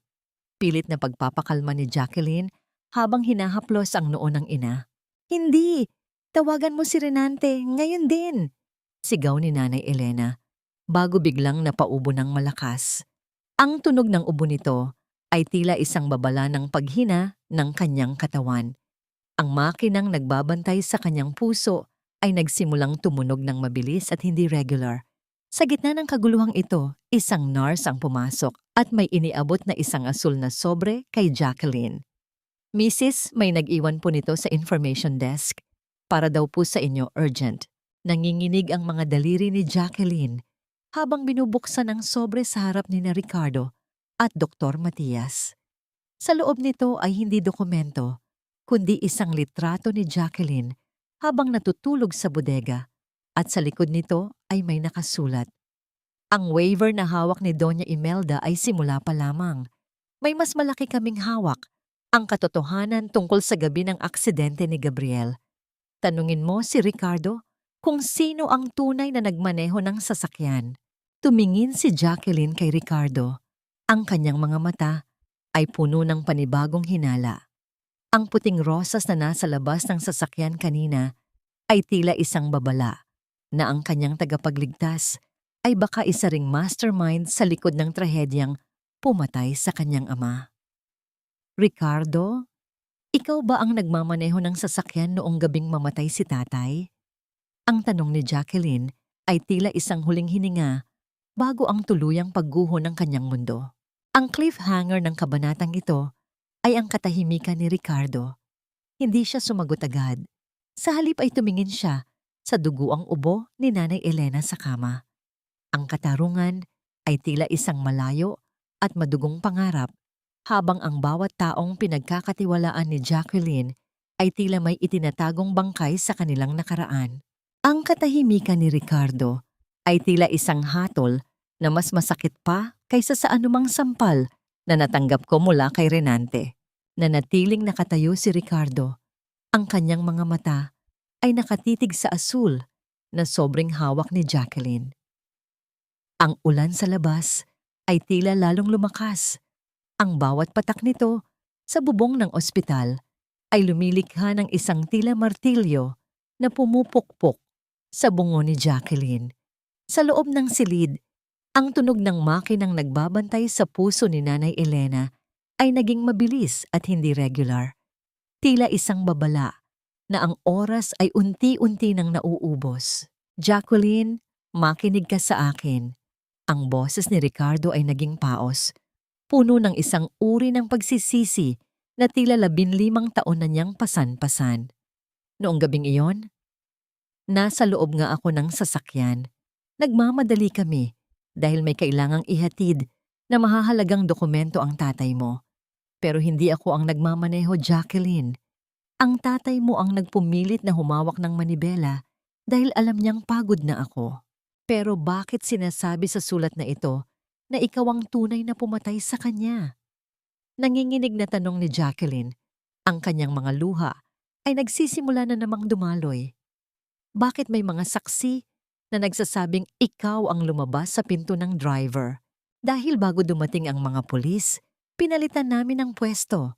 Pag-amin ni Ricardo, ang kanyang muka ay naging isang estatwa ng pait. Ang tatay mo. Sa huling sandali ng kanyang hininga, pilit niya akong itinulak sa upuan ng driver. Sabi niya, Ricardo, kailangan mong mabuhay para protektahan ang pamilya ko. Kapag nalaman nilang ako ang may kasalanan, walang makukuha ang mag-ina ko mula sa insurance at kumpanya. Isinakripisyo niya ang kanyang pangalan para sa inyo. Nabitawan ni Jacqueline ang sulat. Ang golden moment ng sandaling ito ay ang marahang paghawak niya sa sariling leeg. Tila nararamdaman ang bigat ng sakripisyong ginawa ng kanyang ama. Isang sakripisyong naging dahilan kung bakit nagkaroon ng pagkakataon ang mga santos na manipulahin ang kanilang buhay. Bago pa makasagot si Jacqueline, isang malakas na tunog ng pagbagsak ang narinig mula sa loob ng silid ni Nanay Elena. Nagmamadaling pumasok si Dr. Matias at ang mga nurse. Nakita nila si Nanay Elena na nakahiga sa sahig. Pilit na gumagapang patungo sa pintuan, ang kanyang mukha ay kulay abo na sa hirap ng paghinga. Renante! Kailangan ko si Renante. Ang bulong ng matanda ay tila isang huling hiling ng isang taong nilamon na ng kasinungalingan. Mabilis na inalalayan ng mga nurse ang matanda pabalik sa kama. Ang bawat kilos nila ay tila isang mabilis na sayaw ng kamatayan at buhay. Habang nangyayari ito, ang phone ni Jacqueline sa loob ng kanyang bulsa ay biglang nag-vibrate. Isang hindi kilalang numero ang tumatawag. Nanginginig na sinagot ni Jacqueline ang tawag. Hello? Jacqueline, mahal ko. Akala mo ba ay ganoon lang kadaling tapusin ang lahat? Ang boses sa kabilang linya ay malamig at puno ng panunubok. Si Renante, ngunit paano? Hindi ba't nasa loob siya ng selda? Paano ka nakatawag? Nasaan ka? Tanong ni Jacqueline, ang kanyang boses ay naging isang bulong ng takot. May mga kaibigan ako sa loob at mas marami akong kaibigan sa labas. Tawa ni Renante, isang tawang tila galing sa impyerno. Alam mo ba kung bakit nagwawala ang nanay mo ngayon? Dahil bago ako dalhin dito, may naipadala akong mensahe sa kanya. Sinabi ko sa kanya na kapag hindi mo ako pinalabas, ako mismo ang magpapatigil sa lahat ng makina na bumubuhay sa kanya. At alam mo namang hindi ako nagbibiro. Lumingon si Jacqueline sa kanyang ina na ngayon ay muling inaatake ng seizure. Ang kanyang puso ay tila pinipiga ng isang malaking kamay. Ang bawat hakbang niya patungo sa katarungan ay tila may katapat na buhay na kailangang isakripisyo. Anong gusto mo, Renante? Tanong ni Jacqueline. Ang kanyang mga mata ay tumingin kay Ricardo na noon ay abala sa pakikipag-usap sa mga pulis sa labas ng kwarto. Simple lang. Bawiin mo ang lahat ng demanda. Sabihin mo sa mga pulis na nagkamali ka lang. Nagawa-gawa mo lang ang lahat dahil sa selos. At kapag nakalabas ako, baka bigyan ko pa ng ilang buwan ng nanay mo bago ko siya tuluyang ihatid sa tatay mo. Banta ni Renante. Ang cliffhanger ng kabanatang ito ay ang paghawak ni Jacqueline sa hawakan ng pinto ng kwarto ng kanyang ina. Sa kanyang harapan ay ang kanyang naghihingalong ina at sa kanyang kabilang kamay ay ang cellphone na naglalaman ng boses ng kanyang kaaway. Dapat ba siyang sumuko sa banta ni Renante upang iligtas ang huling sandali ng kanyang ina? O dapat ba niyang ituloy ang laban kahit na ang kapalit nito ay ang huling hininga ng taong pinakamamahal niya? Sa gitna ng kanyang pagkalito, may isang tao ang pumasok sa hallway. Isang babaeng nakauniforme ng nurse, ngunit may suot na itim na face mask at cap. Dahan-dahang lumalapit sa IV bag ni Nanay Elena habang ang lahat ay abala. Sino ang nurse na ito? At ano ang balak niyang gawin sa huling pag-asa ni Jacqueline? Ang bawat patak ng gamot sa swero ni Nanay ay tila bawat segundo ng buhay na ninanakaw sa akin. Habang ang boses ng demonyo sa kabilang linya ay dahan-dahang pinuputol ang aking hininga. Nanatiling nakadikit ang cellphone sa tainga ni Jacqueline, ngunit ang kanyang paningin ay nakapako sa misteryosong nurse na papalapit sa IV bag ng kanyang ina. May kung anong kakaiba sa bawat galaw nito. Masyadong mabilis, masyadong matigas ang mga balikat, at ang kanyang mga mata na tanging nakikita sa likod ng face mask ay hindi kakikitaan ng malasakit, kundi ng isang mapanganib na layunin. Jacqueline, nakikinig ka ba? Magpasya ka na bago maging huli ang lahat. Muling udyok ni Renante mula sa kabilang linya. Ang kanyang tawa ay tila tunog ng mga tuyong dahon na nayayapakan, malamig at nakakangilo. Hindi sumagot si Jacqueline. Sa halip, dahan-dahan niyang ibinaba ang kanyang telepono. Ang kanyang puso ay tumitibok ng mabilis, tila isang tambol na nagbababala ng nalalapit na digmaan. Ang golden moment ng sandaling ito ay nang mapansin niya ang suot na sapatos ng nurse, isang mamahaling sapatos na may mataas na takong na itinatago sa ilalim ng puting pantalon. Isang bagay na hinding-hindi isusuot ng isang tunay na nurse sa loob ng intensive care unit. Eksaktong hahawakan na ng nurse ang tubo ng swero nang biglang sumigaw si Jacqueline. "Sino ka? Anong gagawin mo sa nanay ko?" Mabilis na lumingon ng nurse at sa isang iglap, isang maliit na hiringgilya ang nahulog mula sa kanyang kamay at gumulong sa sahig, lumikha ng isang matunog na pagtama sa makintab na tile. Hindi na ito nagatubili. Mabilis nitong itinulak si Jacqueline at nagtatakbo palabas ng silid. "Ricardo! Dr. Matias! Habulin niyo siya!" Sigaw ni Jacqueline habang pilit na bumabangon mula sa pagkakasalampak sa sahig. Nagkagulo sa hallway. Narinig ang mabilis na yabag ng mga paa ni Ricardo at ng mga security guard na humahabol sa suspect. Samantala, si Dr. Matias ay mabilis na lumapit sa IV bag at sinuri ang gamot. Ang kanyang mukha ay naging kasing puti ng kanyang gown nang makita ang isang maliit na butas sa rubber port ng swero. "Mabuti at napigilan mo siya, Jacqueline. Kung naisalin ang laman ng hiringgilyang iyon, ilang minuto lang ay titigil na ang puso ng nanay mo." Seryosong wika ng doktor habang mabilis na pinapalitan ang buong swero. Nanginginig ang buong katawan ni Jacqueline. Napasandal siya sa pader. Ang kanyang mga tuhod ay tila naging jelly. Ang banta ni Renante ay hindi lamang pananakot. Ito ay isang aktwal na pagtatangka sa buhay. Ang pamilya Santos ay handang pumatay upang manatiling malinis ang kanilang pangalan. Lumapit si Ricardo pagkalipas ng ilang minuto, hinihingal at may bahid ng galit sa mga mata. Nakatakas siya sa fire exit, Jacqueline, pero nakuha ng CCTV ang mukha niya nang matanggal ang kanyang maskara. "Kilala ko siya. Siya ang personal na assistant ni Doña Imelda." Tumingin si Jacqueline kay Ricardo. Ang kanyang mga mata ay puno ng determinasyong higit pa sa anumang takot. "Hindi na ako maghihintay ng bukas, Ricardo. Kung gusto nila ng giyera, ibibigay ko sa kanila, pero hindi sa paraang gusto nila." Dinampot ni Jacqueline ang hiringgilya sa sahig gamit ang isang tissue. Ito ang magiging huling pako sa kabaong ng mga Santos. Bumalik siya sa tabi ng kanyang ina, hinawakan niya ang kamay nito at sa pagkakataong ito, hindi na siya umiiyak.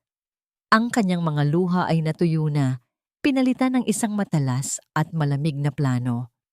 "Nay, patawad po kung kailangan kong gawin ito," bulong niya sa tainga ng ina. "Pero kailangan nating putulin ang tanikalang ito ng tuluyan. Lumabas si Jacqueline ng silid at hinarap ang mga pulis na kararating lang. Ngunit sa halip na iabot ang hiringgilya, may hiningi siyang isang pabor na ikinagulat ni na Ricardo at Dr. Matias.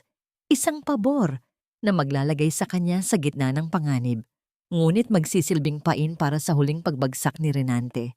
Ang cliffhanger ng kabanatang ito ay nang lumabas ang balita sa radyo at telebisyon makalipas ang isang oras. Isang pasyente sa ospital, Elena Santos, ang dineklarang pumanaw matapos ang isang komplikasyon sa gamot. Ang kanyang anak, na si Jacqueline Santos, ay kasalukuyang nawawala at pinaghahanap. Nakatayo si Jacqueline sa isang madilim na sulok ng parking lot.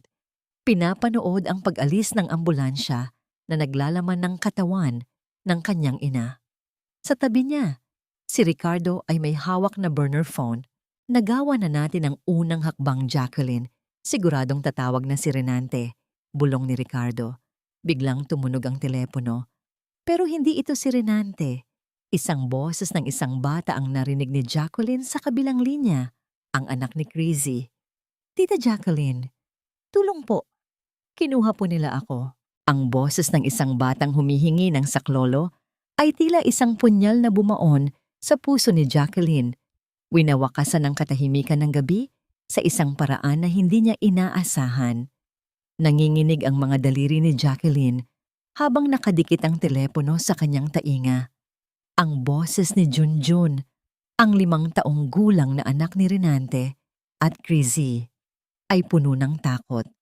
Naririnig niya ang bawat hikbi nito, ang bawat mabilis na paghinga, na tila isang ibon na nakakulong sa isang madilim na hawla. Tita Jacqueline, si Mommy po ayaw gumising. Dinala po kami sa lumang bodega. Natatakot po ako. Bulong ng bata, bago naputol ang linya ng may marinig na kalabog sa kabilang panig. Napatitig si Jacqueline kay Ricardo. Ang golden moment ng sandaling ito ay ang makita ang sariling refleksyon ni Jacqueline sa salamin ng sasakyan.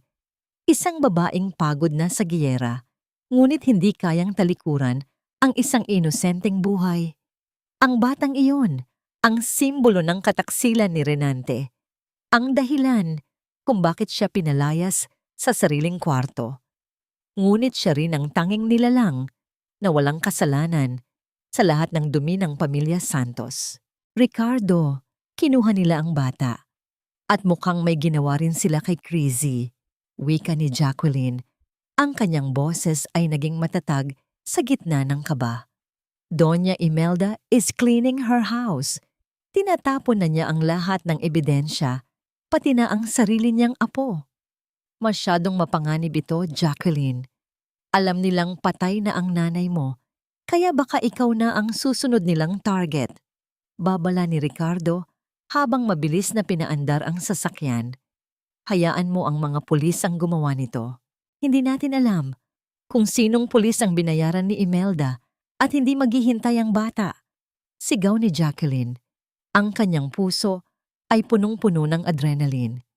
Dinala sila sa lumang bodega. Alam ko kung saan iyon. Iyon ang lumang imbakan ng kumpanya ng tatay ni Renante bago sila nalugi. Habang binabagtas nila ang madilim at maulan na kalsada patungo sa dulong bahagi ng lungsod, isang text message siyang dumating sa phone ni Jacqueline. Mula ito kay Doña Imelda. Kung gusto mong makita ang batang ito na humihinga pa, pumunta ka rito ng mag-isa. Huwag kang magkakamaling magdala ng kahit sino, Jacqueline. Alam mo kung ano ang kaya kong gawin. Huwag kang pupunta ng mag-isa, Jacqueline. Patibong ito, ani Ricardo.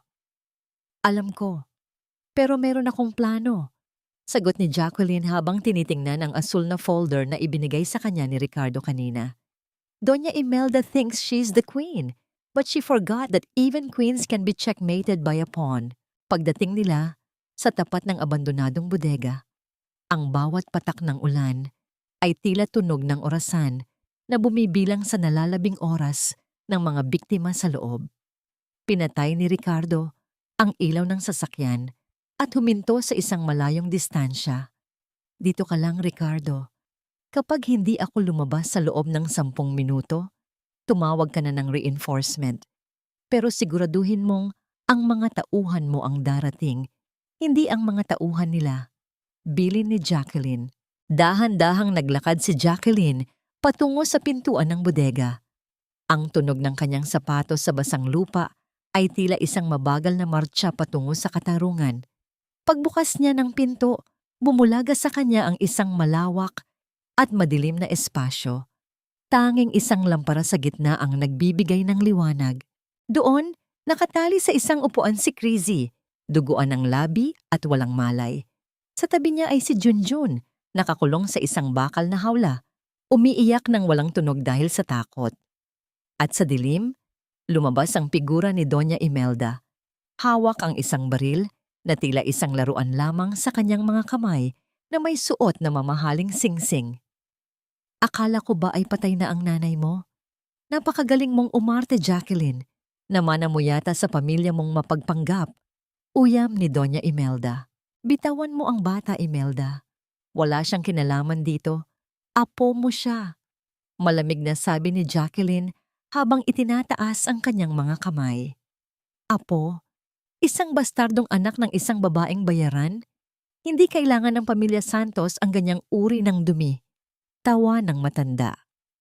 Ngayong wala na si Renante upang protektahan kayo, tatapusin ko na ang lahat ng sakit sa ulo na idinulot nyo. Ikinasa ni Doña Imelda ang baril at itinutok ito sa puso ni Jacqueline. Ngunit sa halip na matakot, dahan-dahang ibinaba ni Jacqueline ang kanyang kamay at may inilabas mula sa kanyang likuran. Isang maliit na recorder na nakakonekta sa isang live broadcast sa social media na inayos ni Ricardo. Magsalita ka pa, Imelda. 50,000 tao na ang nanonood sa iyo ngayon. Magsabi ka pa ng tungkol sa pamilya Santos, hamon ni Jacqueline. Ang kanyang mukha ay tila isang estatwa ng tagumpay. Ang cliffhanger ng kabanatang ito ay nang manlaki ang mga mata ni Doña Imelda sa gulat. Ngunit sa halip na ibaba ang baril, isang baliw na ngiti ang gumuhit sa kanyang labi. Kung ganoon, papanoorin nila kung paano ka mamatay, Jacqueline. Isang malakas na putok ang umalingaw-ngaw sa loob ng bodega. Ngunit hindi si Jacqueline ang natumba.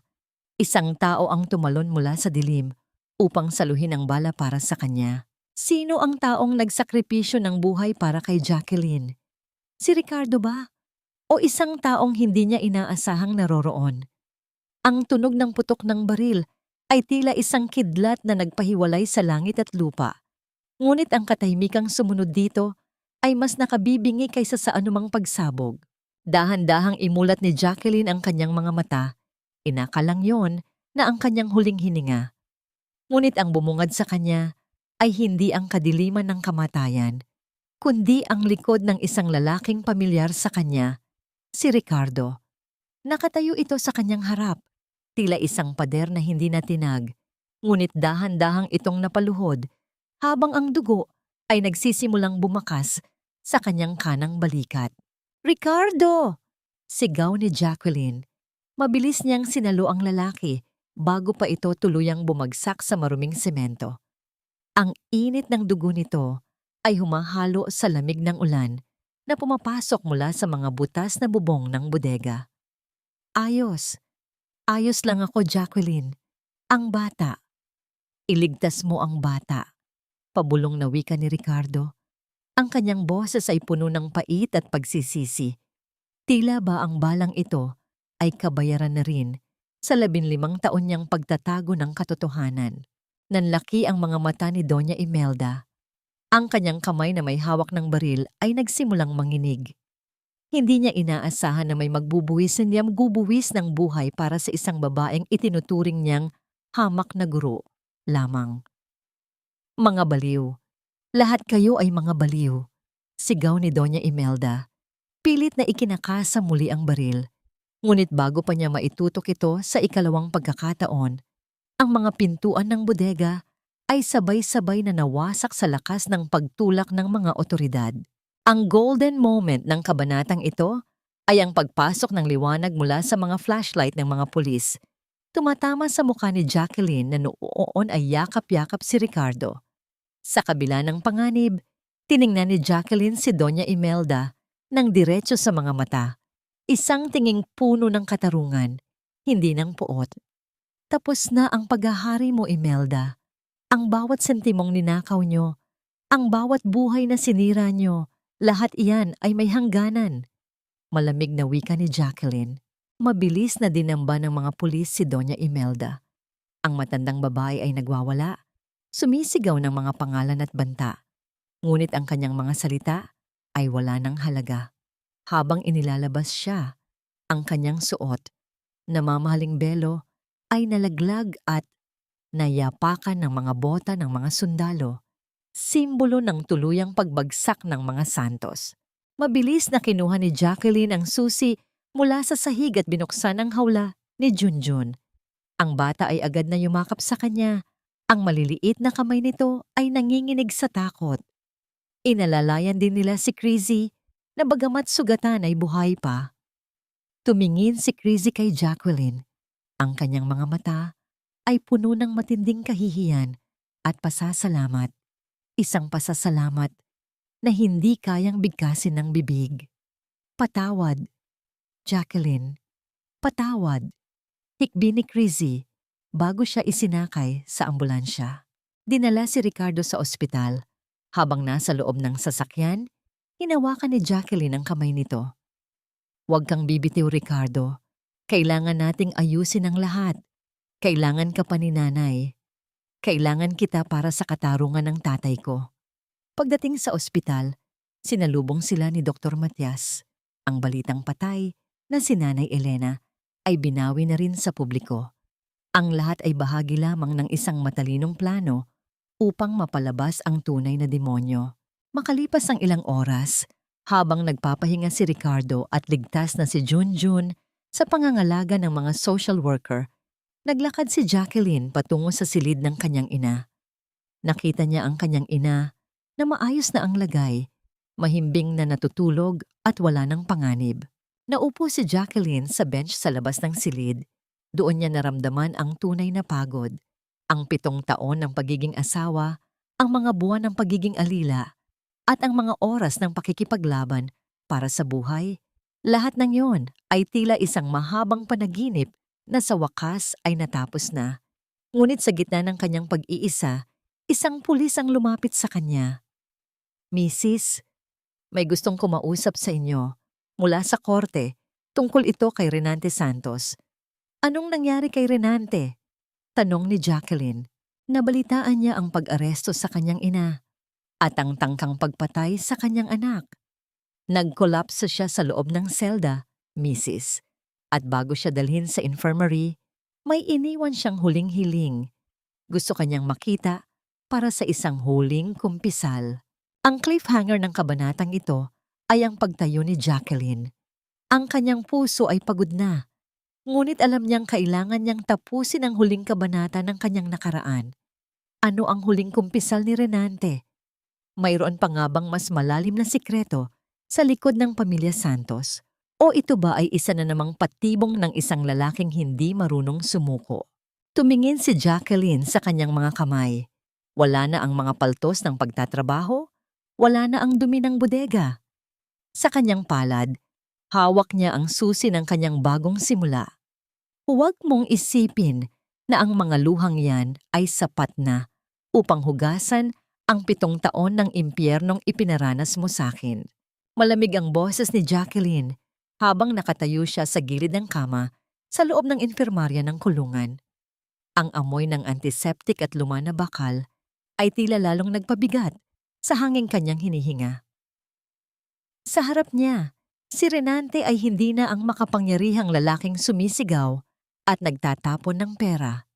Nakahiga ito, maputla at may mga tubo sa katawan, habang ang kanyang mga kamay ay nakakabit sa riles ng kama gamit ang posas. Jacqueline, salamat. Salamat at dumating ka. Paos na wika ni Renante. Pilit niyang inabot ang kamay ni Jacqueline, ngunit mabilis na umatras ang babae. Ang golden moment ng sandaling ito ay ang pagtitig ni Jacqueline sa mga kamay ni Renante. Ang mga kamay na dati ay nagpilit sa kanya sa bodega Ngayon ay wala ng lakas, kahit lamok ay itaboy. Sabi mo ay may kumpisal ka. Sabihin mo na dahil wala na akong balak manatili pa rito ng kahit isang minuto. Diretsahang sabi ni Jacqueline. Huminga ng malalim si Renante. Ang tunog ng kanyang paghinga ay tila isang sirang makina. Ang tungkol sa tatay mo, hindi lang si Papa ang may alam. Noong nagkakilala tayo sa unibersidad, alam ko na kung sino ka. Sinadya kong lapitan ka, Jacqueline. Sinadya kong paibigin ka. Nanigas ang buong katawan ni Jacqueline. Anong sinasabi mo?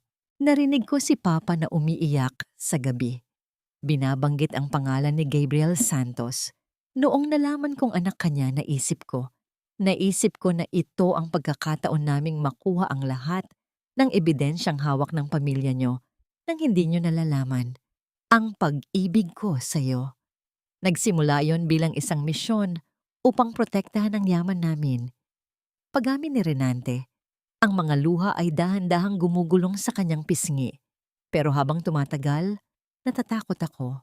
Natatakot ako na kapag nalaman mo ang totoo, iiwan mo ako. Kaya kailangan kitang sirain. Kailangan kitang gawing mahina para hindi ka na makaalis sa tabi ko. Kaya mo ako ginawang alila. Kaya mo ako ikinulong sa bodega para lang hindi ko malaman na pumatay ang pamilya mo? Ang boses ni Jacqueline ay pumiyok sa tindi ng emosyon. Ang bawat salita ni Renante ay tila isang bagong latay sa kanyang puso. Ang pag-ibig na itinuring niyang tanging liwanag sa kanyang buhay noon ay isa palang sadyang binuong dilim. Patawarin mo ako, Jacqueline. Mahal kita sa paraang alam ko. Hikbi ni Renante. Mahal? Renante, ang pag-ibig ay hindi naninira. Ang pag-ibig ay hindi nagnanakaw ng dangal. Ang ginawa mo ay hindi pagmamahal, kundi obsesyon at kasalanan. Wika ni Jacqueline habang inilalabas ang isang folder mula sa kanyang bag. Narito ang mga papeles para sa annulment ng kasal natin. Pinirmahan na ito ng abogado ko. Isang pirma mo na lang at tuluyan ng mawawala ang huling bakas ng koneksyon natin. Hindi! Huwag mo akong iwan dito, Jacqueline. Mamatay ako sa loob. Sigaw ni Renante. Pilit na bumabangon ngunit mabilis siyang pinigilan ng bantay na pulis. Patay ka na sa buhay ko, Renante. Matagal na. Huling sabi ni Jacqueline bago tumalikod. Habang naglalakad siya sa pasilyo ng kulungan, naririnig niya ang mga sigaw ni Renante na tinatawag ang kanyang pangalan. Ngunit hindi na siya lumingon. Ang bawat hakbang niya ay tila pagtatapon ng isang mabigat na pasanin. Ang katarungan ay hindi lamang ang pagpapakulong sa kaaway, kundi ang tuluyang paglaya ng sariling kaluluwa mula sa kanilang kontrol. Paglabas niya ng gate ng kulungan, sinalubong siya ng sikat ng araw. Doon, nakatayo si Ricardo. May benda ang balikat, ngunit may ngiti sa mga labi. Sa tabi niya ay si Nanay Elena, nakaupo sa wheelchair, at si Junjun na masayang tumatakbo sa paligid. Tapos na ba, Jacqueline? Tanong ni Ricardo. Tumingin si Jacqueline sa langit. Hininga ang malinis na hangin na matagal niyang hindi naramdaman. Opo, tapos na. Malaya na ako. Ngunit sa gitna ng kanilang saya, isang itim na sobre ang iniabot ng isang gwardiya kay Ricardo. Sir, pinapabigay po ng isang abogadong galing sa ibang bansa.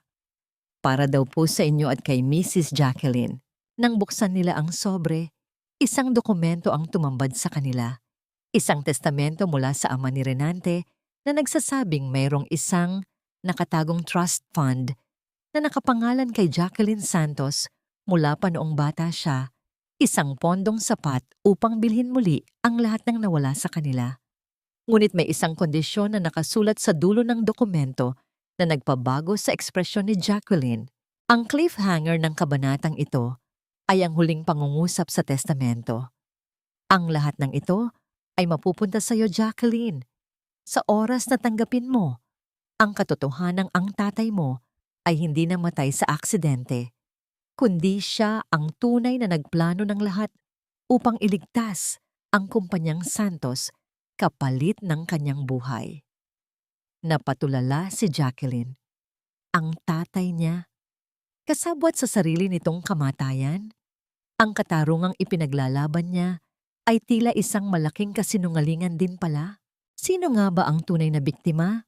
At sino ang tunay na may sala sa madugong kasaysayan ng kanilang mga pamilya?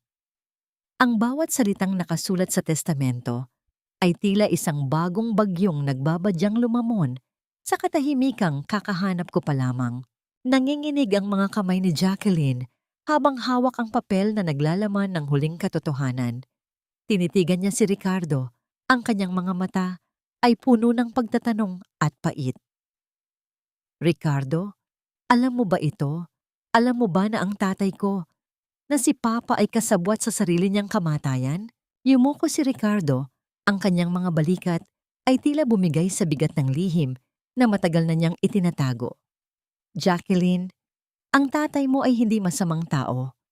Noong mga panahong iyon, ang kumpanya ng mga Santos ay nasa bingit ng pagbagsak dahil sa maling pamamahala ng asawa ni Imelda. May malaking utang ang tatay mo sa kanila. Isang utang na hindi niya ginusto, kundi isang utang na ipinatong sa kanya upang gipitin siya. Kaya pinili niyang mamatay. Pinili niyang iwan kami ni nanay para lang sa isang kumpanya. Hikbi ni Jacqueline. Ang sakit na nararamdaman niya ngayon ay higit pa sa anumang latay na iniwan ni Renante. Ito ay sakit ng isang anak na nalamang ang kanyang bayani ay may bahid din ng dumi. Hindi para sa kumpanya Jacqueline, paglilinaw ni Ricardo habang hinahawakan ang mga kamay nito. Ginawa niya iyon para sa inyo. Pinagbantaan ni Imelda ang buhay niyo. Sabi niya, kung hindi gagawin ng tatay mo ang insidente para makuha ang insurance money na magliligtas sa kumpanya, kayo ni Aling Elena ang mawawala. Isinakripisyo niya ang sarili niya upang magkaroon kayo ng kinabukasan.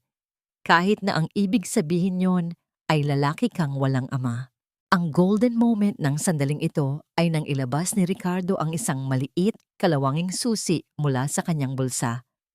Ito ang susi sa isang safety deposit box na iniwan ng tatay mo bago ang gabing iyon. Sinabi niya sa akin na ibigay ko lamang ito sa iyo kapag malaya ka na sa mga Santos. Nagtungo sila sa bangko ng hapon ding iyon. Sa loob ng maliit at malamig na silid ng vault, binuksan ni Jacqueline ang kahon. Sa loob nito ay walang ginto o pera. Ang naroon ay isang lumang notebook na puno ng mga sulat kamay ni Gabriel Santos at isang cassette tape. Gamit ang isang lumang player, pinatugtog ni Jacqueline ang tape. Ang boses ng kanyang ama, malamig, malambing at puno ng pagmamahal, ay pumuno sa silid. Jacqueline, anak ko, kung naririnig mo ito, ibig sabihin ay malaki ka na at nahanap mo na ang iyong lakas. Patawarin mo ako kung hindi ko kayang harapin ang mga halimaw sa paraang gusto mo. Pero tandaan mo, ang bawat segundo ng buhay mo ay binili ko ng aking huling hininga. Huwag mong hayaang ang perang iiwan ko ay maging lason. Gamitin mo ito upang bumuo ng mga pangarap na hindi ko nagawa. Humagulgol si Jacqueline. Ang bawat salita ng kanyang ama ay tila isang haplos na nagpapagaling sa lahat ng sugat ng kanyang nakaraan. Ang katarungan ay hindi lamang pala ang pagpaparusa sa mga Santos, kundi ang pag-unawa sa lalim ng pagmamahal ng isang magulang na handang dumaan sa apoy para sa kanyang pamilya. Pagkalabas ng bangko, hinarap ni Jacqueline ang kanyang hinaharap. Sa tulong ni Ricardo at ng trust fund, hindi lamang niya binawi ang kanyang dangal. Itinatag niya ang Gabriel at Jacqueline Foundation, isang sentro para sa mga kababaihang biktima ng domestic abuse at mga pamilyang ginigipit ng mga makapangyarihan. Isang taon ang lumipas, nakatayo si Jacqueline sa harap ng isang bagong gusali. Ang Jacqueline's Haven ay puno na ng mga batang nag-aaral at mga inang muling bumabangon. Si Renante at Doña Imelda ay nananatili sa loob ng rehas. Ang kanilang yaman ay tuluyan ng naubos sa mga kaso at pagbabayad puri. Si Crizzy naman, sa tulong ni Jacqueline, ay nakahanap ng trabaho sa probinsya upang simulan ang bagong buhay para kay Junjun. Lumapit si Ricardo kay Jacqueline May dala itong isang bouquet ng mga makukulay na bulaklak. Hindi na puting rosas, kundi mga bulaklak na sumisimbolo ng bagong umaga. Handa ka na ba para sa inaugurasyon, Mrs. President? Biro ni Ricardo, ngunit may kislap ng paghanga sa kanyang mga mata. Ngumiti si Jacqueline. Ang kanyang muka ay maliwanag. Wala na ang mga anino ng bodega. Handa na ako, Ricardo. Pero bago ang lahat, gusto ko munang puntahan si Nanay. Sa isang malawak na hardin malapit sa ospital, nakaupo si Nanay Elena sa ilalim ng puno ng mangga. Pinapanood ang paglubog ng araw. Maayos na ang kanyang kalusugan at bagamat may mga alaala siyang nawala, ang tanging nanatili ay ang pagkilala niya sa kanyang anak na ngayon ay isang ganap na bayani. Jacqueline, anak, ang ganda ng langit, di ba? Wika ng ina. Opo, Nay. Kasing ganda ng buhay natin ngayon. Sagot ni Jacqueline habang niyayakap ang ina. Ang cliffhanger ng kabanatang ito ay ang pagdating ng isang sulat mula sa kulungan. Isang sulat mula kay Renante. Ngunit sa pagkakataong ito, hindi ito binuksan ni Jacqueline. Sa halip, dahan-dahan niyang kinuha ang lighter at sinilaban ng sobre. Pinanood niya itong maging abo sa gitna ng hangin. Wala ka ng kapangyarihan sa akin, Renante. Ang kwento mo ay tapos na. Ang kwento ko ay nagsisimula pa lamang. Habang lumilipad ang mga abo, isang pamilyar na himig ang narinig ni Jacqueline sa kanyang isipan. Ang kantang madalas kantahin ng kanyang ama noong siya ay bata pa. Sa unang pagkakataon, ang awit na yon ay hindi na lungkot ang hatid, kundi isang pangako ng kapayapaan. Ang huling kabanata ng bawat pagtitiis ay hindi ang paghihiganti, kundi ang muling pagtuklas sa isang mundong malaya sa anino ng nakaraan. Sa dalampasigan ng isang payapang bayan sa Batangas, dahan-dahang lumulubog ang araw, nag-iiwan ng kulay kahel at lilang guhit sa langit na tila isang dambuhalang painting ng kapayapaan. Ang hangin ay amoy asin at kaligayahan, isang kabaligtaran ng maamag at madilim na bodegang naging piitan ni Jacqueline sa loob ng mahabang panahon. Dito, ang tanging tunog na naririnig ay ang ritmo ng mga alon na humahalik sa pampang at ang malayo ngunit masayang tawanan ng mga bata. Nakaupo si Jacqueline sa isang sahig na gawa sa kawayan. Pinapanood ang kanyang ina na si Nanay Elena. Ang matanda ay abala sa pagtuturo kay Junjun kung paano gumawa ng mga korona mula sa mga bulaklak ng gumamela. Wala na ang mga tubo ng swero. Wala na ang puting dingding ng ospital. Ang mga mata ni Nanay Elena ay malinaw na at bagamat may mga bahagi ng kanyang alaala ang nanatiling burado, ang bawat haplos niya sa buhok ni Junjun ay puno ng dalisay na pagmamahal. Lumapit si Ricardo, bitbit ang 2 baso ng malamig na buko juice. Naupo siya sa tabi ni Jacqueline, ang kanyang balikat ay magaling na. Bagamat may maliit na pilat na mananatiling paalala ng gabing iyon sa bodega. Ngunit para sa kanila, ang mga pilat ay hindi na tanda ng sakit, kundi mga medalya ng katapangan. Minsan, hindi ko maisip na darating tayo sa ganitong katahimikan. Bulong ni Ricardo habang nakatingin sa abot-tanaw. Ngumiti si Jacqueline, isang nangangiting hindi na umaabot lamang sa labi, kundi nanggagaling sa kaibuturan ng kanyang kaluluwa. Ang katahimikan ay hindi ibig sabihin na walang nangyari, Ricardo. Ibig sabihin lang nito ay tapos na ang bagyo at handa na tayong magtanim muli. Sa kanyang kandungan, hawak ni Jacqueline ang isang maliit na kwaderno. Dito niya isinusulat ang mga kwento ng mga kababaihan sa Jacqueline's Haven, ang mga kwento ng tagumpay na binuo mula sa mga basag na pangarap. Ang kumpanya ng mga Santos ay tuluyan ng nabura. Ang kanilang ari-arian ay naibenta upang bayaran ang lahat ng kanilang ninakaw sa foundation at sa mga taong kanilang niloko. Si Renante at Imelda ay nananatiling mga bilanggo ng kanilang sariling kasakiman sa likod ng mga rehas, kung saan ang tanging kasama nila ay ang mga multo ng kanilang mga maling desisyon. Tumingin si Jacqueline sa kanyang mga kamay. Malinis na ang mga ito, ngunit mayroon pa ring tatag na nakuha mula sa mga taon ng pagkayod. Hindi niya kinalimutan ang kanyang nakaraan. Sa halip, ginawa niya itong pundasyon ng kanyang pagkatao.